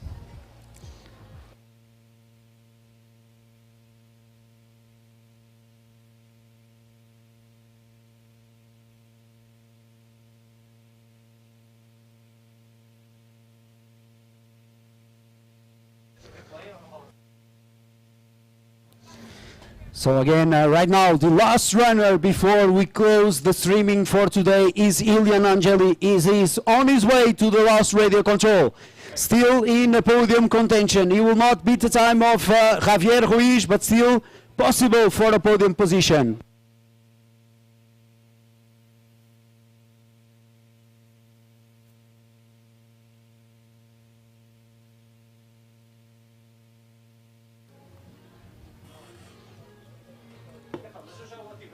Epá, não sei.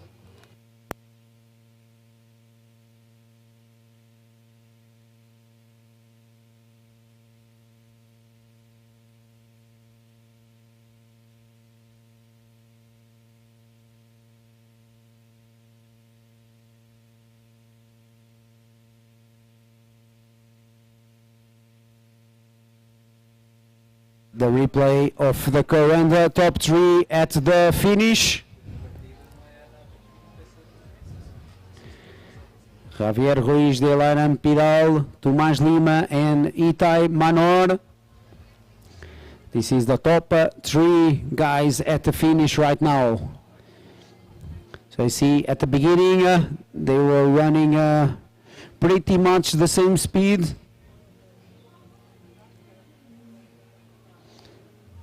Then here different route choices. Exiting control number 4. The exit from control number 4 is so difficult.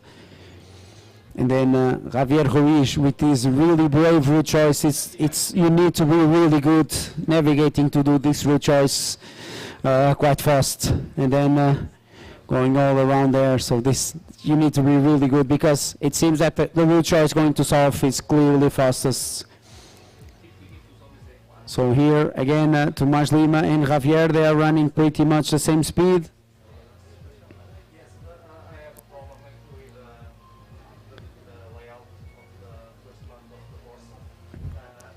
So when they are exiting the long leg, Tomás Lima is ahead of Javier Ruiz.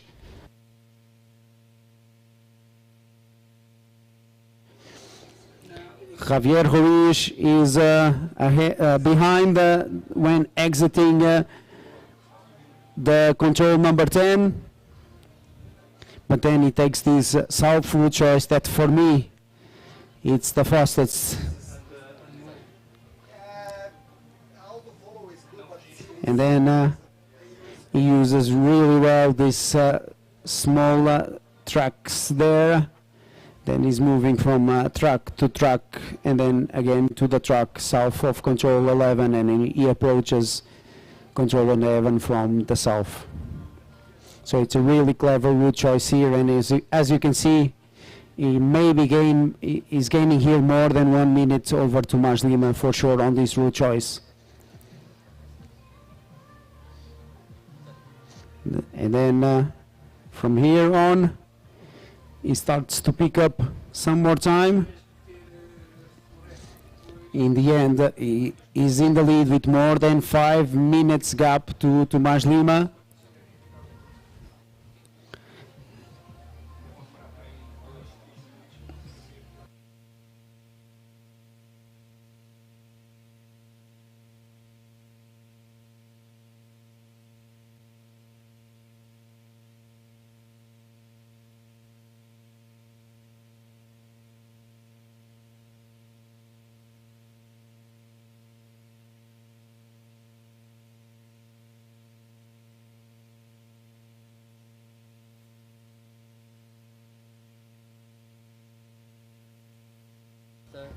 before.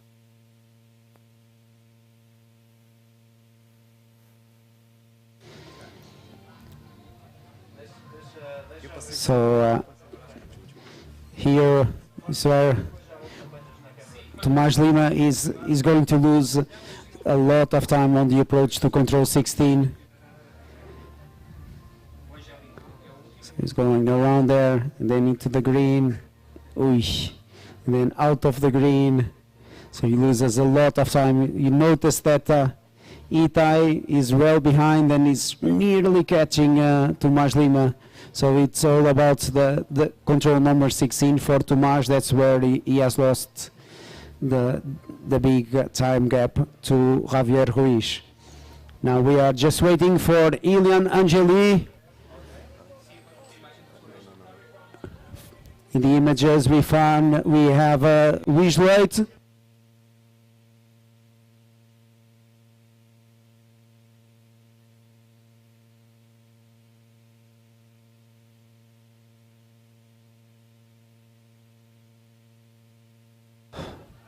So now we are waiting for Ilian Angeli to go and punch this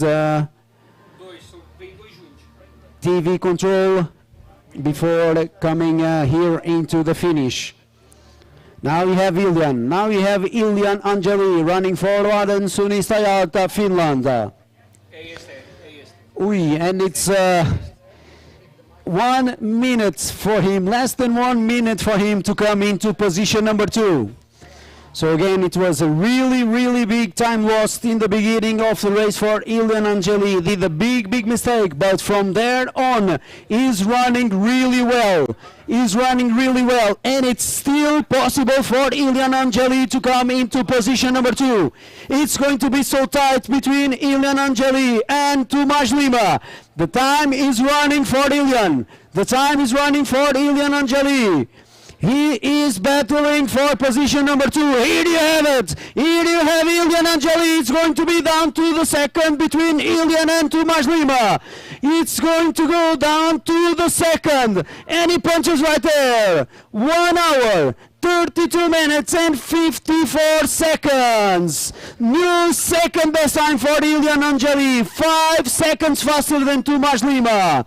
So really strong race from Ilian Angeli from the first radio control to the end. So he has lost a lot of time in the beginning, but then he was running really well to the end. So right now, and to conclude the streaming today, the top 5 in the men elite class. First position, Javier Ruiz de Lairampidal, 1:27.31. Second position, Ilian Angeli, 1:32.54. Third position, Tomás Lima, 1:32.59. Fourth position, Itai Manor, 1:33.03. And fifth position for Tiago Gingão Leal, 1 hour, 40 minutes and 25 seconds. So try to have a GPS replay from the top 5 in a few minutes, and we'll try also to talk with Javier Ruiz and Ilian Angeli before we close the live service for today.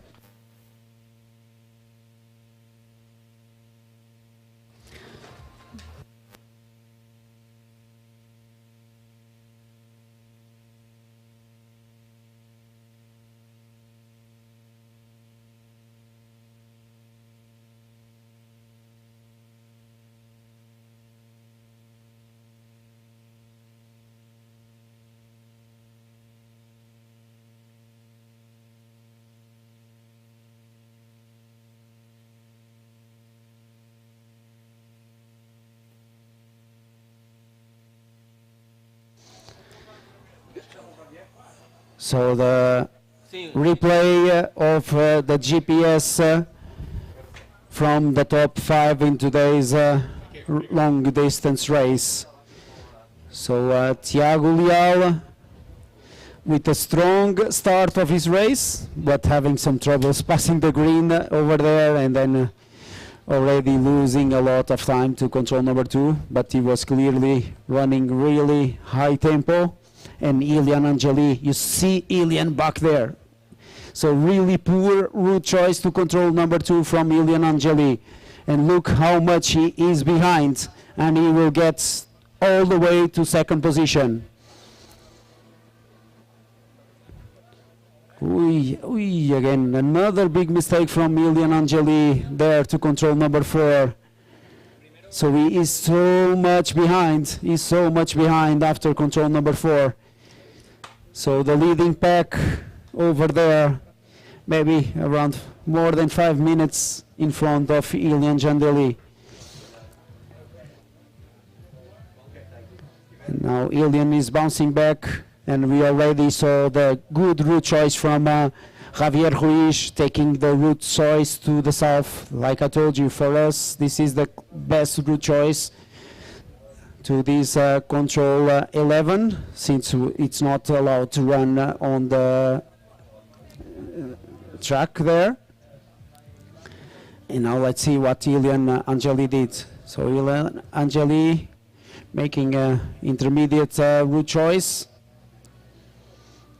running really well over there, but he's so much behind all the others, and he is going to bounce back to go into position number 2. So a lot to analyze for him after today's race. And Javier Ruiz, all the way during all the course, he was really able to find the right lines in the terrain. Looking at his GPS, we can understand that really barely he gets stuck in the green, so he's always getting a nice lines to go into the controls. Sometimes the lines are not the optimal ones, but he's never getting stuck on the green.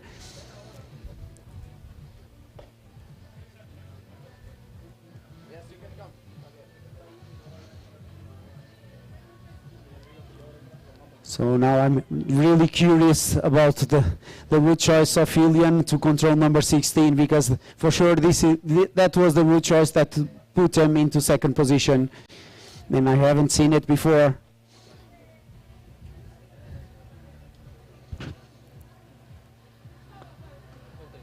So he's going on the, passing on the big opening there.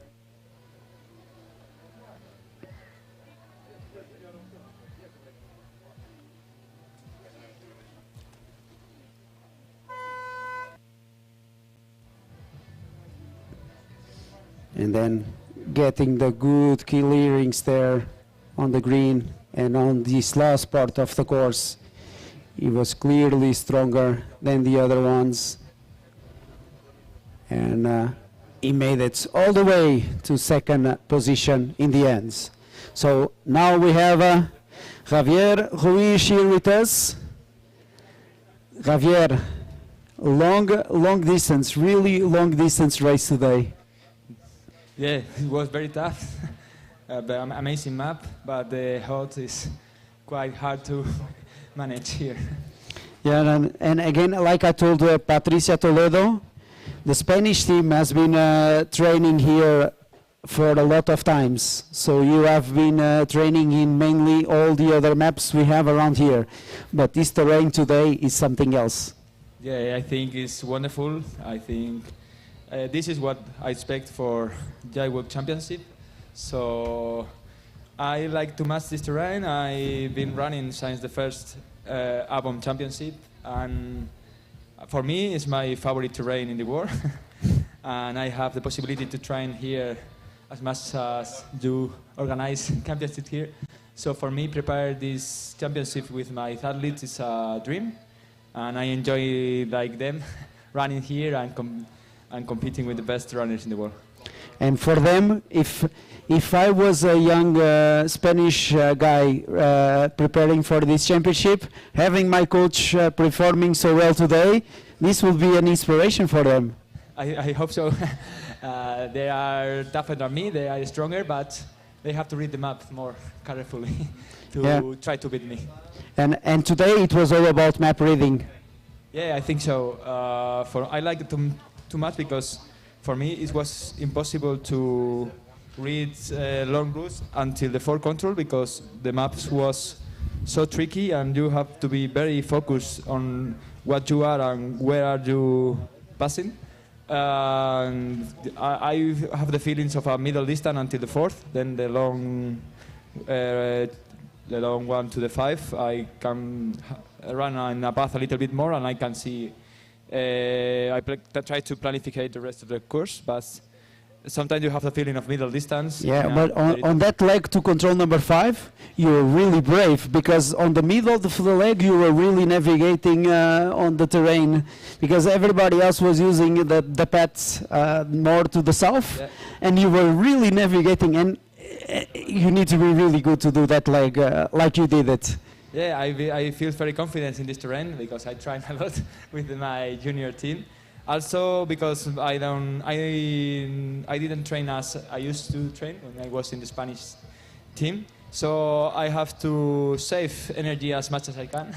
So I prefer to go smooth, following the slopes, the hilly open areas and the path in the straighter way possible. And the route choice to 11, that long leg. From the beginning, when Rafael was planning the course, I was always looking at the south route choice, the one that you take. But from the tracking, all the runners, many of them, almost everybody was going up north. How did you find that? Like you get over when you were exiting control 10, Tomás Lima was leading you. And when you get to control 11, you were more than 1 minute above, in front of him. So that was a good one. Yeah, it's a bit a mix of about my physical condition. I'm not in a shape to go straight or climb more meters than I can. And for me, it was more or less the half of the race. So I prefer to take a safer route when I can read a little bit and just relax a little, just a point in the path, because the hot, all the stress you feel in this terrain. When you take a road like this, you can follow a path like more than 1 kilometer. For me, it's a gift. You have to enjoy it as much as you can, and also I prepare to drink as much as I can in the water points.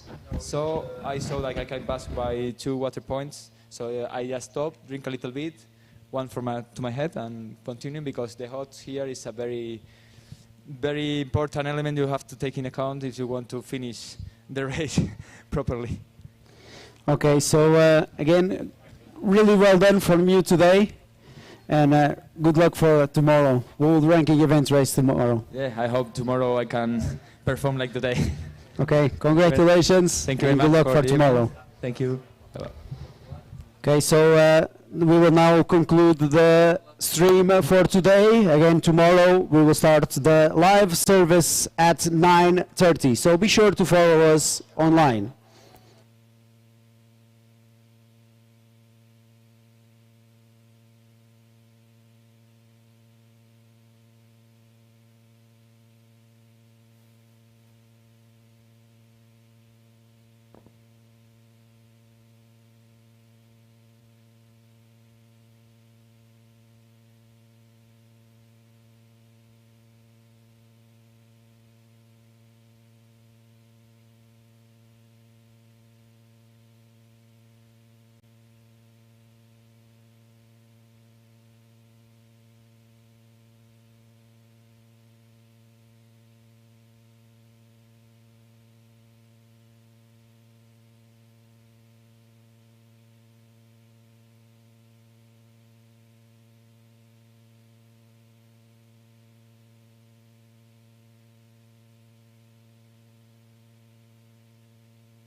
On this side, Sofia.